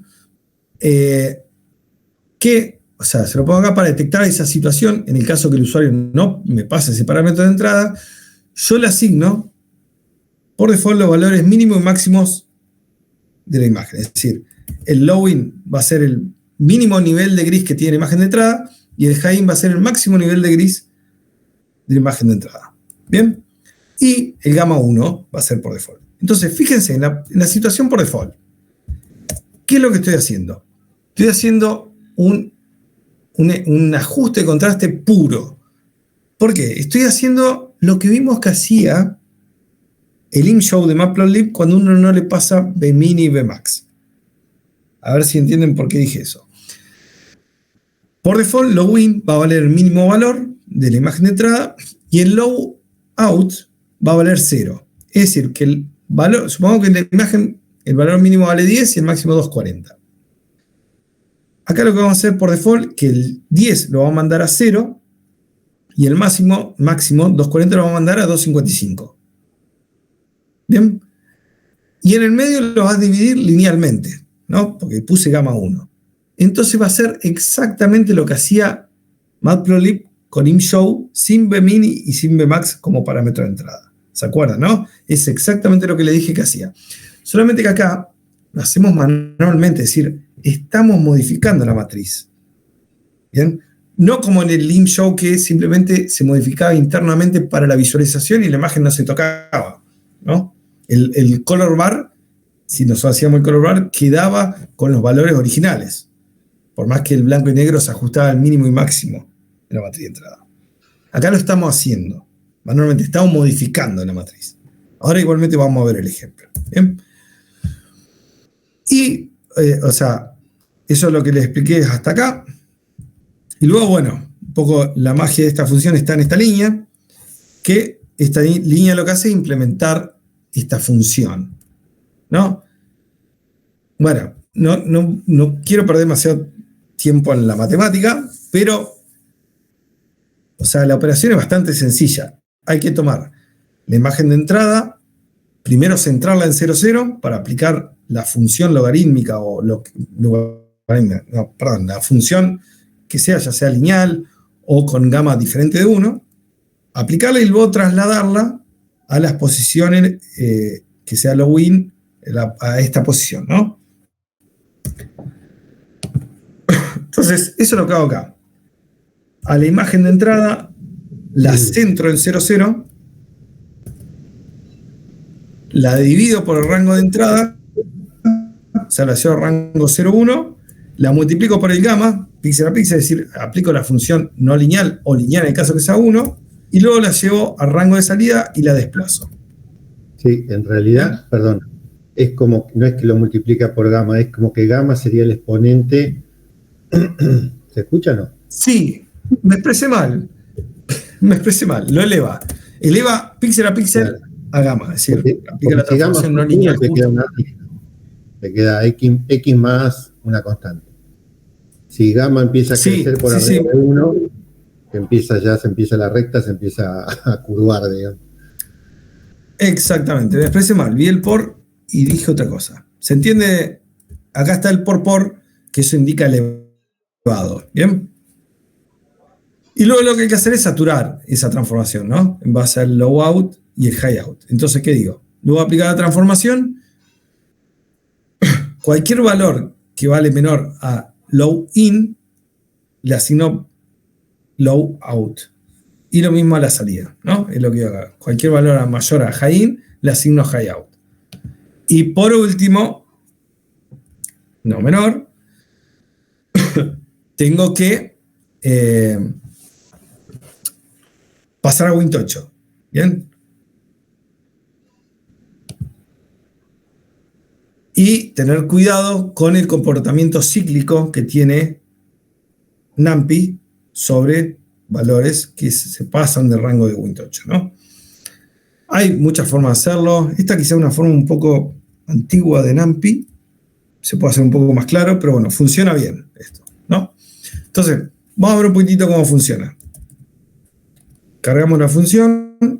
Primero hay que cargar los paquetes. Cargamos la función y vamos a cargar de nuevo el ejemplo de la radiografía, ¿no? Y vamos a hacer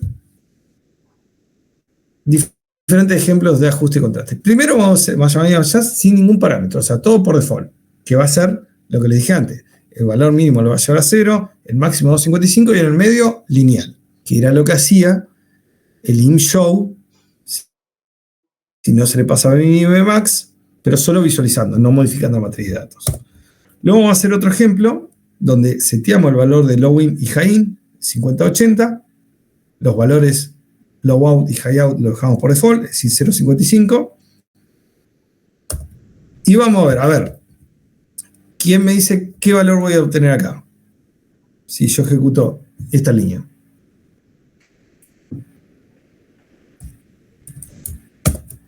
0, ¿no? ¿Por qué? Por default mandaba a 0.255. Lo mismo acá, esto va a ser a 2.55. En cambio, en el ejemplo 2, ¿va a pasar? Exactamente lo mismo.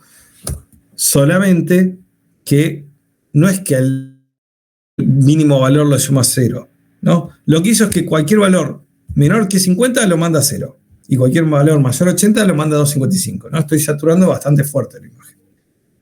Y ahora vamos a hacer un subplot, una imagen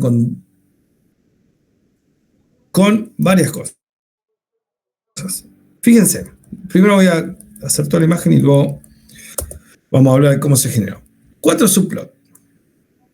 Fíjense, en el primer subplot, el de arriba a la izquierda, voy a graficar la imagen original seteando Bmin y Bmax en valores 0.55, ¿no? Entonces, esto ya lo vimos en la unidad anterior. ¿Qué hacía esto?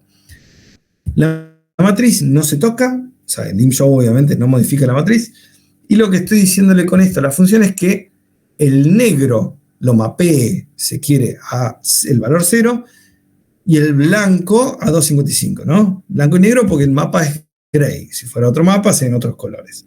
Y en el medio todos los niveles grises, linealmente en el medio. Luego, subplot 2.2, que es arriba a la derecha, hago el ImShow de la imagen sin setear Bmin y Bmax. ¿Qué va a hacer esto? De nuevo, la matriz no se toca, pero ahora en este caso el negro se va a mapear al mínimo valor de la imagen, el negro, perdón, se va a mapear al mínimo valor y el blanco se va a mapear al máximo valor de la imagen. ¿Bien? Luego vamos a mostrar el ImageJust 1, que era el que hicimos con todos los valores por default, y acá sí seteamos Bmin y Bmax 0.55 para mostrar todo el rango real. En este caso van a ver que esta imagen se ve igual que la primera, solo que acá yo modifiqué la matriz, ¿bien? La ajusté. No es solamente la visualización la que se ajustó. ¿Bien? Y en esta última imagen lo que vamos a mostrar el segundo ajuste, que era con saturación. ¿Bien? Y acá lo vemos. Y cada una con su color bar, ¿no? Para poder ver más en detalle qué está pasando. Entonces, la primera. Obviamente que se ve la imagen real, si se quiere, porque el rango, o sea, el 0 se mapea a negro y el blanco a 2.55, real entre comillas. Y la segunda era como si fuera esta misma, pero ajustando el negro al menor valor de la imagen y el blanco al mayor valor de la imagen. Eso lo vemos en el color bar. El blanco se mapea a 100 y pico, máximo valor de la imagen, y el negro a 0 porque era justamente el mínimo valor de la imagen. El ImageJust por default se ve exactamente igual que esto, pero el color bar cambió. Fíjense, que acá el color bar me está mostrando que el negro sí es 0, igual que en este caso, pero el blanco en este caso es 255, no como acá que era 101, ¿no? Parece trivial, pero no es lo mismo, ¿no? No es lo mismo porque el valor de los píxeles cambia. Fíjense, y de hecho acá usé una función que no se las mencioné, que es muy útil de Matplotlib, que me permite linkear ejes. Es decir, fíjense que yo acá hice zoom en una imagen e hizo zoom en todas. ¿Ven? ¿Cómo hago eso? Bueno.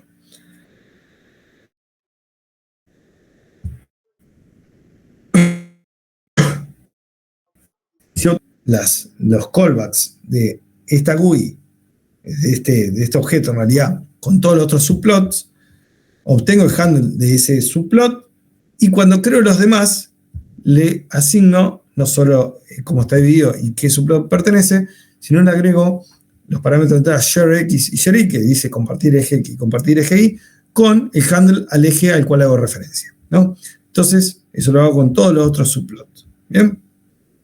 Y de esa manera sencilla, esto es súper útil. Puedo ver varios procesamientos de una misma imagen y analizar la misma zona de todas las subimágenes a la vez. ¿Bien? Entonces, ¿qué les decía yo? Fíjense, si yo hago zoom acá, fíjense, en esta imagen yo estoy viendo que acá esta zona se ve blanca, pero el valor es 101, ¿no? Entonces eso denota que acá el Vmax se seteó al máximo valor de la imagen, porque si no, ¿por qué el blanco lo vería como 101? Yo pensaría que es 255. Cambio acá, esta se ve igual que esta, pero si me fijo ahí abajo el valor, es 255, porque yo lo hice manualmente. ¿Bien? En cambio acá se ve como gris oscuro, ¿bien? Porque yo seteé en el mapa de colores que se mapee al todo el rango Win8 sin modificar la matriz. ¿Bien? Se ve la diferencia, ¿no? Las tres cosas. Y por último, esta es la imagen con el otro image jazz, donde se ve que la imagen se saturó, ¿no? Fíjense que está, o sea, tanto los niveles negros se saturaban para abajo y los blancos para arriba. En el sentido de que vamos acá arriba, ¿no? Fíjense, acá toda esta zona se ve blanca y las otras no. ¿Por qué? Vayamos, por ejemplo, a ver a esta zona. Fíjense, acá el píxel vale 91. ¿Y acá cuánto vale? 255. ¿Por qué? Y porque 91 vale más que 50, más que 80 y se saturó en Highout. ¿Cuánto valía Highout? 255. Si yo se ve max en el link show se ve max 255, ergo se ve blanco. ¿Bien? Y lo mismo con los valores negros. Acá abajo, fíjense, vamos por acá. Dice, este píxel, vamos a hacer bien detallista, vamos acá, 4 píxeles. Este píxel, que valía 30, es menor que 50, se mapeó a 0. Y este también, vale 19, menor que 30, a 0. ¿Bien? Eso es lo que hace bien detalladamente el image jazz. ¿Bien? Y ahora me dirán, ¿para qué sirve esto?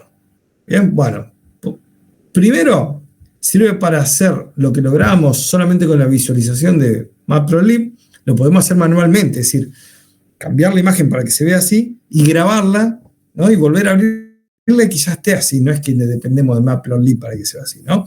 Nosotros ajustamos el contraste, cambiamos la matriz. Pero también en la práctica sirve para otras cosas. ¿Bien? Por ejemplo, acá les muestro una mamografía. ¿Bien? Esto que ven acá es una mamografía, no es más que una radiografía de tejido mamario, en el cual, digamos, debido a cómo funciona una radiografía, o sea, la parte sensorial, básicamente lo que se ve acá es una microcalcificación, que es un prodrómico de que puede haber cáncer de mama. ¿Bien? Esa microcalcificación hace que, digamos, el tejido tenga ciertas propiedades que hacen que en la radiografía se vea con un nivel de intensidad más alto, que se traduce con un nivel de gris más alto, ¿no? O sea, es decir, se ve más blanco para nosotros si utilizamos un mapa de color gray. ¿Bien? Esta es la imagen original, ¿no? Entonces, visualmente uno, o sea, un médico que hace, ve esto y sabe, o sea, por su experiencia, que acá hay una microclasificación y acá hay posible microclasificación, ¿no? Entonces, la idea es darle herramientas para que pueda segmentar o verlo de manera más clara, ¿no? Porque quizá esto es un poco confuso. Podemos lograr algo como esto, mediante ajuste de contraste, con saturación. ¿Bien? Acá podemos, esto que se ve acá es, bueno, acá les dicen lo que está pasando, ¿no? Esto no es más que el negativo de esto, que ahora vamos a ver cómo encontramos negativo. ¿Cómo podríamos hacer negativo? Bueno, si damos vuelta que el high out, supongo el low out valga 2.55 y high out valga 0, es decir, lo hago al revés, invierto los rangos, bueno, estoy haciendo una lineal invertida, una función lineal invertida que no es más que hacer el complemento de una imagen que se le llama, ¿no? En escala de grises. Es decir, a 0 le asigno 2.55, a 1 2.54, a 2 2.53, etcétera, etcétera, siempre y cuando gamma valga 1, y hago simplemente el complemento. Lo que ven acá es el resultado de hacer un ImageAs lineal, pero saturando el rango, 0.5 y 0.75 de todo rango, es decir, 0.5 por 2.55 te da más o menos 128, y esto es 3/4, o sea, es como saturando, como hicimos en el ejemplo anterior, y fíjense que esta imagen es muy útil. ¿Por qué? Porque se ve solamente las zonas afectadas, o sea, bastante fielmente las zonas afectadas, y por ejemplo acá se podría sacar el área de la microclasificación, ¿no? Si yo esta imagen, qué sé yo, luego la umbral o la binarizo, como hablamos antes, puedo tener una imagen binaria que me dice dónde hay o dónde no hay microclasificación, puedo contar los píxeles y sacar un parámetro área, por ejemplo, ¿no? Y eso me podría dar un indicio de cuán evolucionada está la microclasificación, ¿no? Bueno, fíjense que con una operación sencilla como es el ajuste de contraste ya me da indicadores de una imagen, ¿bien? Y después, obviamente, todo esto depende de la expertise del médico, ¿no? Y acá obtenemos una transformación lineal, pero con un gamma igual a 2. Que en este caso lo que se ve es que no solo se muestra la microclasificación, sino que se resaltan las zonas que irrigan esa microclasificación. Bien, todo esto que le cuento está basado en heurística, no es siempre, digamos, el procesamiento de imagen es un área que por ahí trabaja mucho de la mano con la práctica en particular en la cual se utiliza, ¿no? Entonces, siempre lo que uno hace en imágenes, si es aplicado a un área, bueno, hay que encontrar algún sentido, bueno, todo eso depende, ¿no?, de toda la física que está por detrás. ¿Qué significa un nivel blanco, un nivel de gris tanto? Bueno, hay que ver cómo funciona el sensor, qué significa eso dentro de la variable real que uno está sensando, cómo lo interpreta el profesional, etcétera, etcétera. ¿Bien? Dicho eso, vamos a ver el ejemplo en Python de la mamografía. Vamos a crear la imagen, ¿bien? Y acá les muestro, bueno, primero les muestro otra forma de hacer el negativo. Podrían hacerlo ustedes con lo que yo les dije, invirtiendo los rangos, o pueden hacer esto. En OpenCV hay una función que se llama bit_white_not, que lo que hace es negar los bits de todos los, digamos, de todos los bits de cada píxel. Es decir, cada píxel está representado por un valor Wnt8 en este caso, es decir, que es un tipo de dato que tiene 8 bits, 0 o 1, ¿no?, que en base decimal va a representar un número de 0 a 255.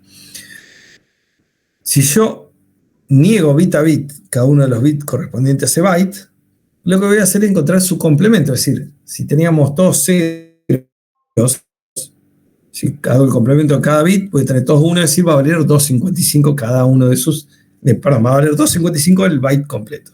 Bien, de esa manera puedo hacer el complemento de una manera más sencilla, ¿no? Esta es la manera por ahí más prolija, si se quiere, en OpenCV de hacer el complemento de una imagen. Y luego hago el ImageAs que era del 75 y el 50%, y el otro ImageAs que era con gamma igual a 2. ¿Bien?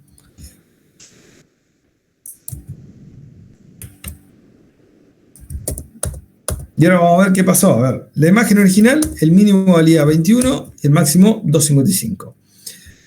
En esta versión de ImageAs, ¿qué voy a tener? El mínimo va a valer 0 y el máximo 255. Tiene sentido, ¿no? Porque yo dejé los valores por default, que eran 0 y 255. Bien. Y vamos a ver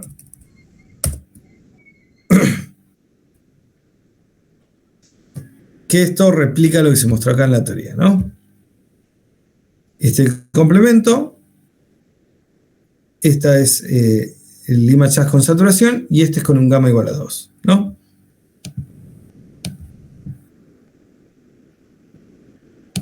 Se pueden ver los detalles, ¿no? Bien. Terminamos con este ejemplo. Fíjense que yo a medida que va avanzando, el código se va volviendo un poco más.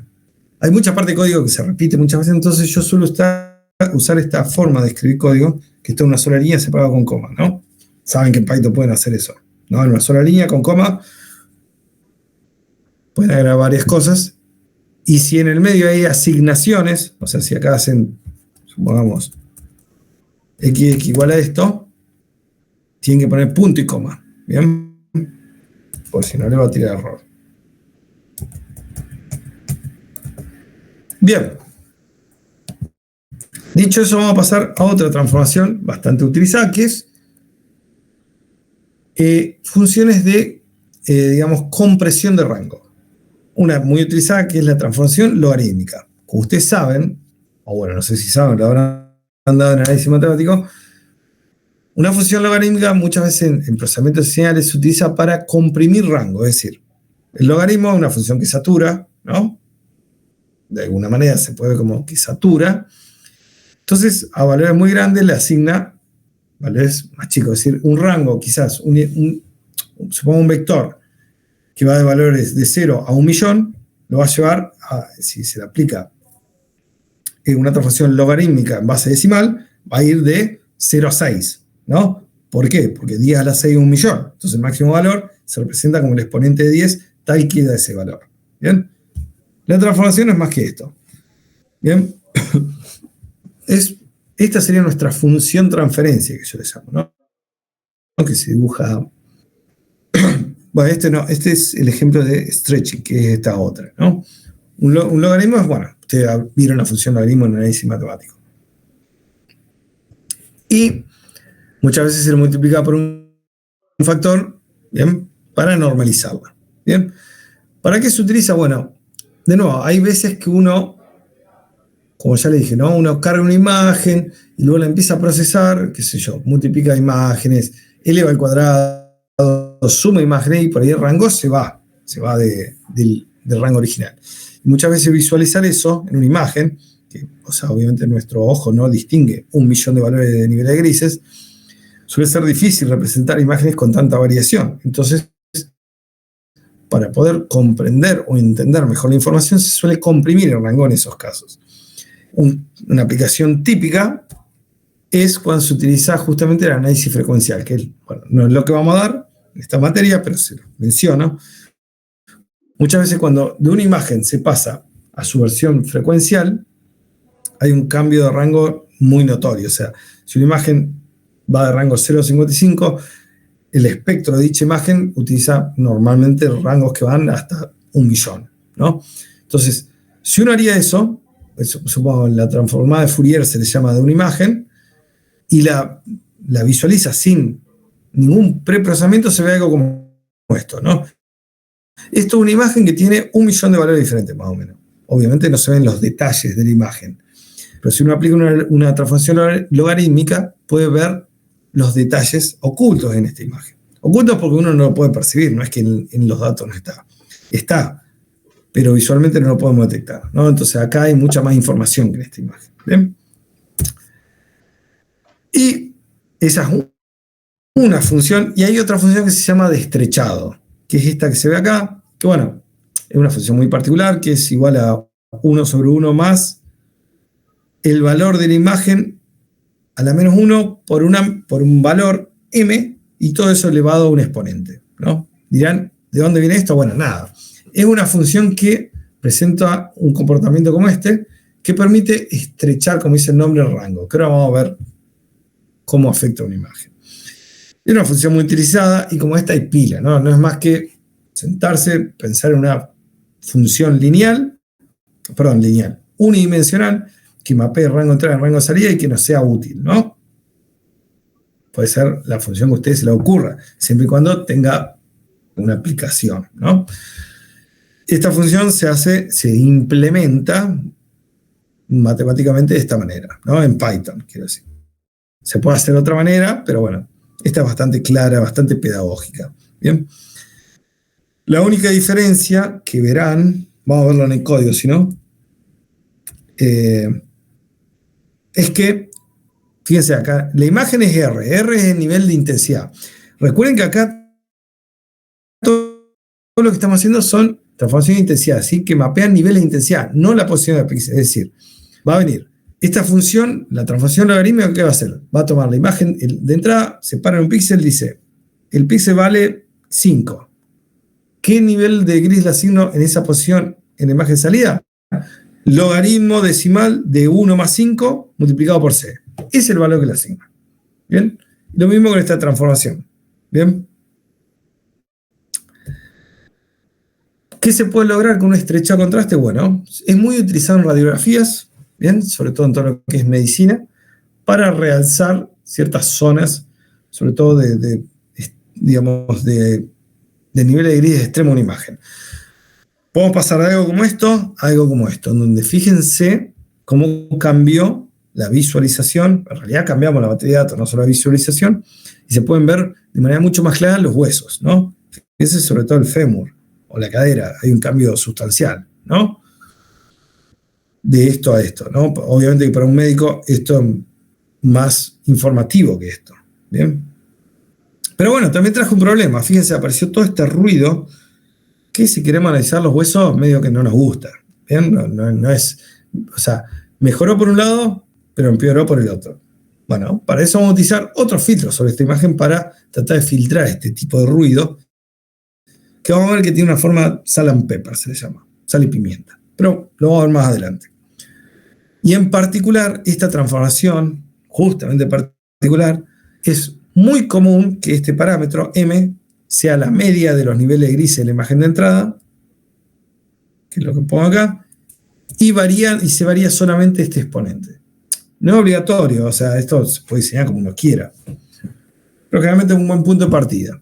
¿Bien? Y es un exponente que suele rondar entre 0,5 y 1 y pico, 2. ¿Bien? Ya si es mucho más grande, se le estrecha muy severo y muchas veces como que se quema la imagen o pasan cosas raras. Pero de nuevo, es un parámetro de diseño. Bien, vamos a ver el código. Transformación logarítmica. Vamos a cargar una imagen que es justamente el espectro de Fourier de una imagen, que en el dominio espacial. Y vamos a aplicar el logaritmo. Fíjense que, o sea, acá lo hago manualmente. Podría hacer una función que haga esto si quieren, ¿no? Y hacemos el logaritmo de la imagen, pero pasada a punto flotante. ¿Bien? ¿Y por qué le sumo 1? Y bueno, imagínense que si hay píxeles que valen 0, el logaritmo de 0, ¿cuánto me da? Menos infinito. No está definido. Sí, menos infinito. Depende de cuán riguroso matemáticamente está hablando, acepto las dos respuestas. Para nosotros va a ser menos infinito y por eso es irrepresentable, ¿no? Entonces, por eso, si le sumamos 1, el mínimo valor va a ser 1. ¿Bien? Siendo 10 y 4 de la noche, tomame menos infinito, por favor. Sí, nos vamos a ponernos rigurosos con la matemática. Pero bueno, es válida la aclaración. Y ahora vamos a visualizar. Bien, entonces, este es el ejemplo. Pasamos de esta imagen a esto. ¿Bien? Que se puede ver en particular cierta periodicidad que eso nos indica cierta información de la imagen. ¿Bien? Muy útil. ¿Bien? Transformación logarítmica. Y acá vemos el rango, ¿no? Fíjense que pasamos de 0 a 55, pues la imagen se grabó, ¿no? Esta era una imagen que iba de 0 a 1 millón, que al grabarse se llevó a 0 a 55, pero acá la llevamos a un rango de 0 a 6, porque iba más o menos de 0 a 1 millón originalmente, pero apareció mucho más nivel intermedio. No es que es, digamos, los valores van de enteros en el espacio Z, van en los R. Entre 0 y 6 hay pila de valores diferentes. ¿Bien? Y luego tenemos el estrechado contraste, que es, como le dije acá, esta función. Bien, no es más que eso implementado acá. Y en este caso, lo único que le agregamos, para que no haya errores, es de nuevo, siempre de la teoría a la práctica suele haber ciertos problemas. ¿Cuál es el problema que vemos en esta función? Si estos son los niveles de intensidad. Supongo que tiene un píxel que vale 0. ¿Cuánto vale esto? 0. Cualquier cosa sobre 0 me da infinito. O sea, 1 sobre infinito me da 0. ¿Bien? Entonces, para evitar, digamos, ahí tenemos un overflow, sumamos un EPS. ¿Saben lo que es el EPS en programación, no? A mí no me suena. No. Bien. Es el mínimo valor representable por un tipo de dato. Por ejemplo, si estamos en Win8, el EPS es 1. O sea, el mínimo valor que puedo moverme de un valor a otro, ¿no? En un tipo de dato Win8 es 1. O sea, de 0, ¿cuál es el salto más chico que puedo dar? 1. ¿Bien? Pues son enteros sin signo. En float, el salto es mucho más chico, o sea, se define en base a cómo está definida la mantisa y demás. Esto que ven acá me da ese valor, que es un valor muy chico, pero evita que haya, digamos, underflow o overflow. En este caso, tenemos overflow. ¿Bien? Entonces, con eso evitamos que haya ese problemita.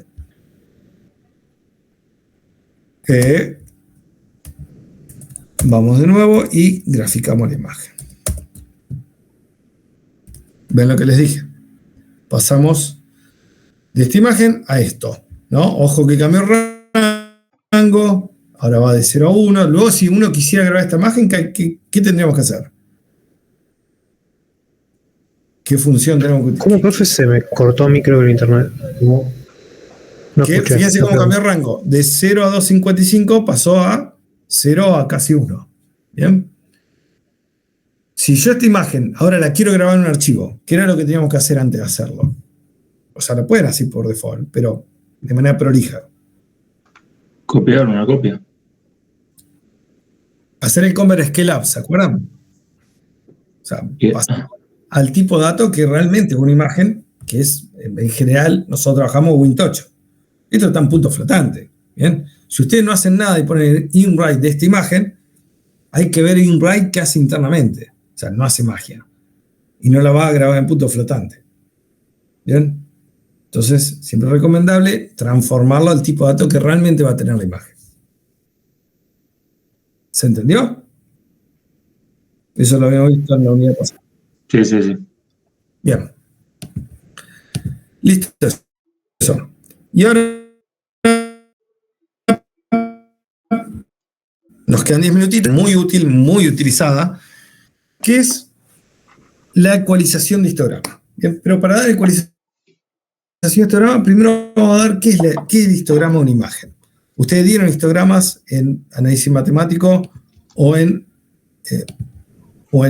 ¿cómo es? Dieron probabilidad estadística. Sí, lo vimos. Sí, lo vimos.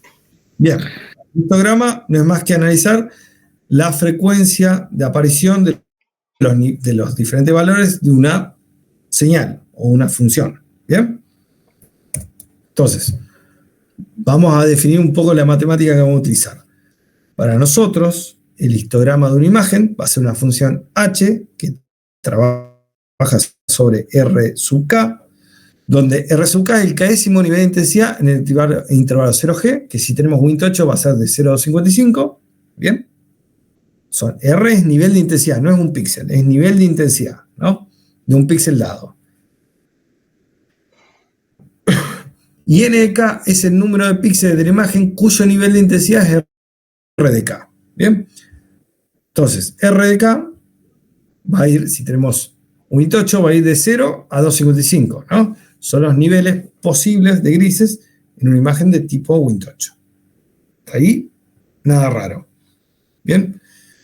Y N sub K, o sea, K es de 0 a 255, y N sub K me va a decir cuántos píxeles en la imagen tienen ese nivel de intensidad. Pasémoslo a criollo. Tengo una imagen, ¿no? En Win8, y me fijo, por ejemplo, a ver, cuántos píxeles de la imagen tienen el valor RDK igual 10. ¿Cuántos píxeles de imagen tienen valor 10? Me fijo, lo analizo y supongo que hay 3 píxeles que tienen valor 10. Bueno, H de 10 va a ser igual a 3. Es decir, que en la imagen original hay 3 píxeles que tienen valor de intensidad 10. ¿Bien? Esa es la interpretación del histograma de una imagen, ¿no? Niveles de grises. O sea, agrupamos los píxeles en conjunto y no nos importa la posición.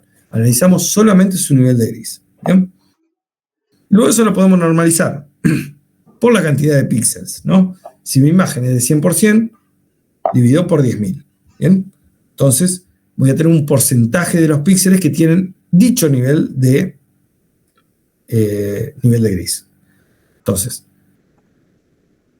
nosotros acá, fíjense que yo no dije nada, pero estamos en el espacio Z, o sea, quiero decir, números enteros, ¿no? No estamos en el espacio de los R, los números reales, donde ahí se puede definir una probabilidad continua, etcétera, etcétera. Nosotros acá estamos en el espacio Z, entonces no hay una probabilidad definida, ¿no? Tenemos que hacer alguna estima de la probabilidad. Una buena estima de la probabilidad es el histograma normalizado, que es justamente lo que estoy mencionando acá. Entonces, vemos que esto que yo definí P de RDK, es decir, la probabilidad entre comillas, es una estima de la probabilidad de ocurrencia del nivel de intensidad de RDK, ¿no? Ahora, en imágenes, ¿cómo tenemos este histograma que yo les digo? Bueno, lo pueden hacer manualmente con un for, lo cual es altamente no deseable. Y si no, utilizamos la función histogram de NumPy. Bien, la función histogram toma un vector, se le dice cuántos bins quiere ese histograma y en qué rango quiere esos bins, ¿no? ¿Esto lo vieron en otra materia, esta función? ¿La función de histograma o flatten? Sí, no, el histograma. Sí, con Matplotlib o con Seaborn, pero sí, supongo Bueno. que era prácticamente lo mismo. Pero entienden estos parámetros porque es muy importante. Porque Sí, eso lo va a vi ser- y todo eso lo veo. Sí, va a Dice que 256 acá- para que tome el 255. Exactamente. Bien, bueno, está bien. Entonces no vamos en detalle. El flatten, ¿entienden por qué lo hice? No. Para volver Una imagen que Queda plano. Claro, una imagen es una matriz. El histograma trabaja sobre arrays. O sea, Pone, sí, está bien. Pone todo sea, en una trans- dimensión. pone todo en una dimensión. ¿No? Yo tengo que. Total, no me importa la posición de los píxeles. Yo estoy analizando solamente su nivel de gris. ¿Bien? Y luego, si quiero normalizarlo, o sea, dividirlo por la cantidad de elementos, esto lo divido, lo paso a double, ¿no? Primero, pues el histograma respeta el tipo de dato, creo yo. Estoy casi seguro. Si era Win8, me voy a Win8. Lo paso a doble y lo divido por la cantidad de píxeles, es decir, la cantidad de elementos de la matriz, que eso se obtiene con image size. ¿Bien? O multiplico el ancho por el alto, si quieren, es lo mismo. ¿Bien? Y podemos tener cosas como esta. Fíjense, esta es la mamografía y este es el histograma, visto de diferentes tipos de visualizaciones. Es decir, pueden verlo de esta forma, con un stem, con un gráfico de barras o con una función tipo plot, ¿no? Son diferentes maneras de verlo. Es lo mismo, son diferentes visualizaciones de un histograma. ¿Bien? Pero yo lo que quiero que vean que ver esto de una imagen a mí me da un montón de información, incluso sin ver esta imagen, ¿no? Yo ya viendo este histograma puedo decirle que esa imagen tiene, digamos, un contraste muy seccionado en todo el tipo de datos en el cual está representado. Es decir, fíjense que toda la varianza, si se quiere, toda la variación de niveles grises está ajustado en este rango. Está muy apretadito ahí. Y además de eso veo dos picos. Un pico acá, en 0, y otro pico acá. ¿Bien? Entonces, yo estimo que el pico más alto, esto hay que ver, no siempre es verdad, generalmente el fondo, ¿no? Porque por ahí generalmente el objeto en cuestión siempre está en un fondo, el fondo yo asumo que es 0, y esto, hay que ver qué es esto, ¿bien? Si es algún tipo de ruido o si es lo que me importa en este caso, que es justamente la microcalcificación. Pero más allá de eso, yo veo que, digamos, el contraste está apretado. O sea, la variación de esta señal, que sería la imagen, está condensada en solo un rango pequeño de todo el tipo de datos. ¿Bien? Vamos a ver cómo hacemos ese histograma en Python. Entonces vamos a cargar otra imagen, no esa de la mamografía, vamos a cargar esta, que es una microscopía de polen. Es una imagen que tiene tamaño 1021 por 1021. Hacemos el flatten, que eso me da, obviamente, que es un array que es 1021 por 1021. Bien. Y si yo hago esto, le voy a pedir un histograma que tenga, fíjense, señor, para acá. Le estoy diciendo, ¿cuántos bins? 256. Y el rango va a ir de 0 a 256. Va a dividir x espaciadamente 256 bins, que va a ir de 0 a 256. Y como salida me devuelve los bins, o sea, los valores contiguos me dice dónde empieza y dónde termina cada bin, y el histograma propiamente dicho.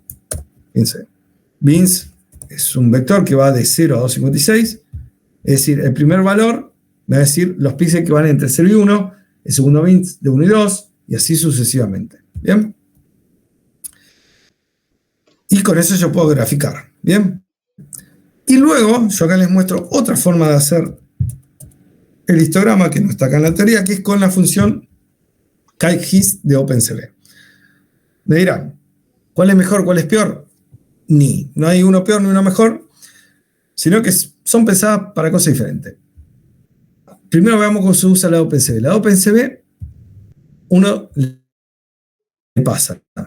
Primero la imagen que uno quiere entre corchetes, si es una imagen en escala de grises, porque esto asume que uno le pasa una imagen que tiene muchos planos, está pensado para trabajar con imágenes de colores, con un video, donde se pueda calcular el histograma de cada frame, si se quiere. Entonces, como tengo una imagen bidimensional solamente, porque está en escala de grises, la encapsulo en una lista que sería como un array, si se quiere. Luego le digo qué canal voy a utilizar, porque de nuevo asume que es multicanal la imagen. Le digo 0, porque obviamente que hay un solo canal, porque esto lo hice de manera adrede. El otro parámetro que sí es una máscara, porque uno podría calcular el histograma de solo una zona de la imagen. Como yo quiero calcularlo sobre toda la imagen, ahí pongo nan. Y luego tengo el tamaño del histograma, es decir, la cantidad de bins, y los límites de los bins, que son igual que el de Matplotlib. Y de nuevo, encapsulados, porque cada uno de estos parámetros se puede definir de manera individual para cada uno de los planos de la imagen. ¿Bien? Si hacemos esto, la única diferencia es que no me devuelve los bins. Si hacen esto, van a chequear que el resultado es exactamente igual. La diferencia es 0. Para nosotros, las dos funciones van a dar exactamente lo mismo, pero la diferencia es que la de OpenCV generalmente es más rápida, porque hace menos chequeo de tipo de datos, etc. La función de NumPy es bastante más potente, soporta otros tipos de datos, se le puede pasar cosas más raras si se quiere, es como más robusta. La de OpenCV, si trabajamos con imágenes, funciona genial y es más rápida, ¿no? Si vamos a utilizar, por ejemplo, procesamiento en tiempo real, sin duda que vamos a utilizar la de OpenCV y no la de NumPy, ¿bien? A menos que tengamos una computadora con mucho poder de cálculo, ¿bien? Y luego para visualizar el histograma hay varias formas, vamos a comentar esta y vamos a empezar por ejemplo con esta, ¿no? Voy a dibujar la imagen y el histograma. Primero, esto del histograma pasado así crudo, el hist, la variable hist, sin el eje X ni nada, ojo con eso. Bien, fíjense de nuevo, esta imagen tiene también todos los niveles grises muy comprimidos acá abajo. Esta es una imagen potencialmente permeable a utilizar algún tipo de ajuste de contraste que vamos a ver que con el ajuste histograma va a ser muy útil. Bien, otra forma es utilizando los bins, justamente que me devuelve Matplotlib, NumPy, perdón. Entonces pongo los bins y la variable X, los bins, y el histograma igual que antes. Ojo, que acá hist tiene 255 valores y los bins tiene 256. Entonces, el último elemento hay que sacarlo. Si no le va a tirar error. Porque son los extremos, los bins. Y por último, les muestro acá que si no tienen ganas de calcular el histograma, Matplotlib tiene un método de plot, de pyplot en realidad, que se llama hist, que se le pasa los mismos parámetros que a NumPy histogram, que lo que hace es internamente te calcula el histograma y te lo grafica, para que ustedes no tengan que hacerlo de manera manual. Y obtenemos esto. Exactamente lo mismo que antes. ¿Bien? Bien, bueno, ya estamos en horario. Creo que con esto ya cortamos. Y seguimos mañana en la clase de práctica, que quizás termine un poquitito esto de ecualización de histograma y le damos derecho a práctica. Les recomiendo que vayan mañana para poder ir avanzando con práctica y se saquen todas las dudas que tengan, empiecen a trabajar con el código, se ensucien la mano y vayan preparando un poco el código. El código. ¿Bien? Listo, Nos vemos mañana. Gracias, profe. Adiós. Gracias. Chao, chao.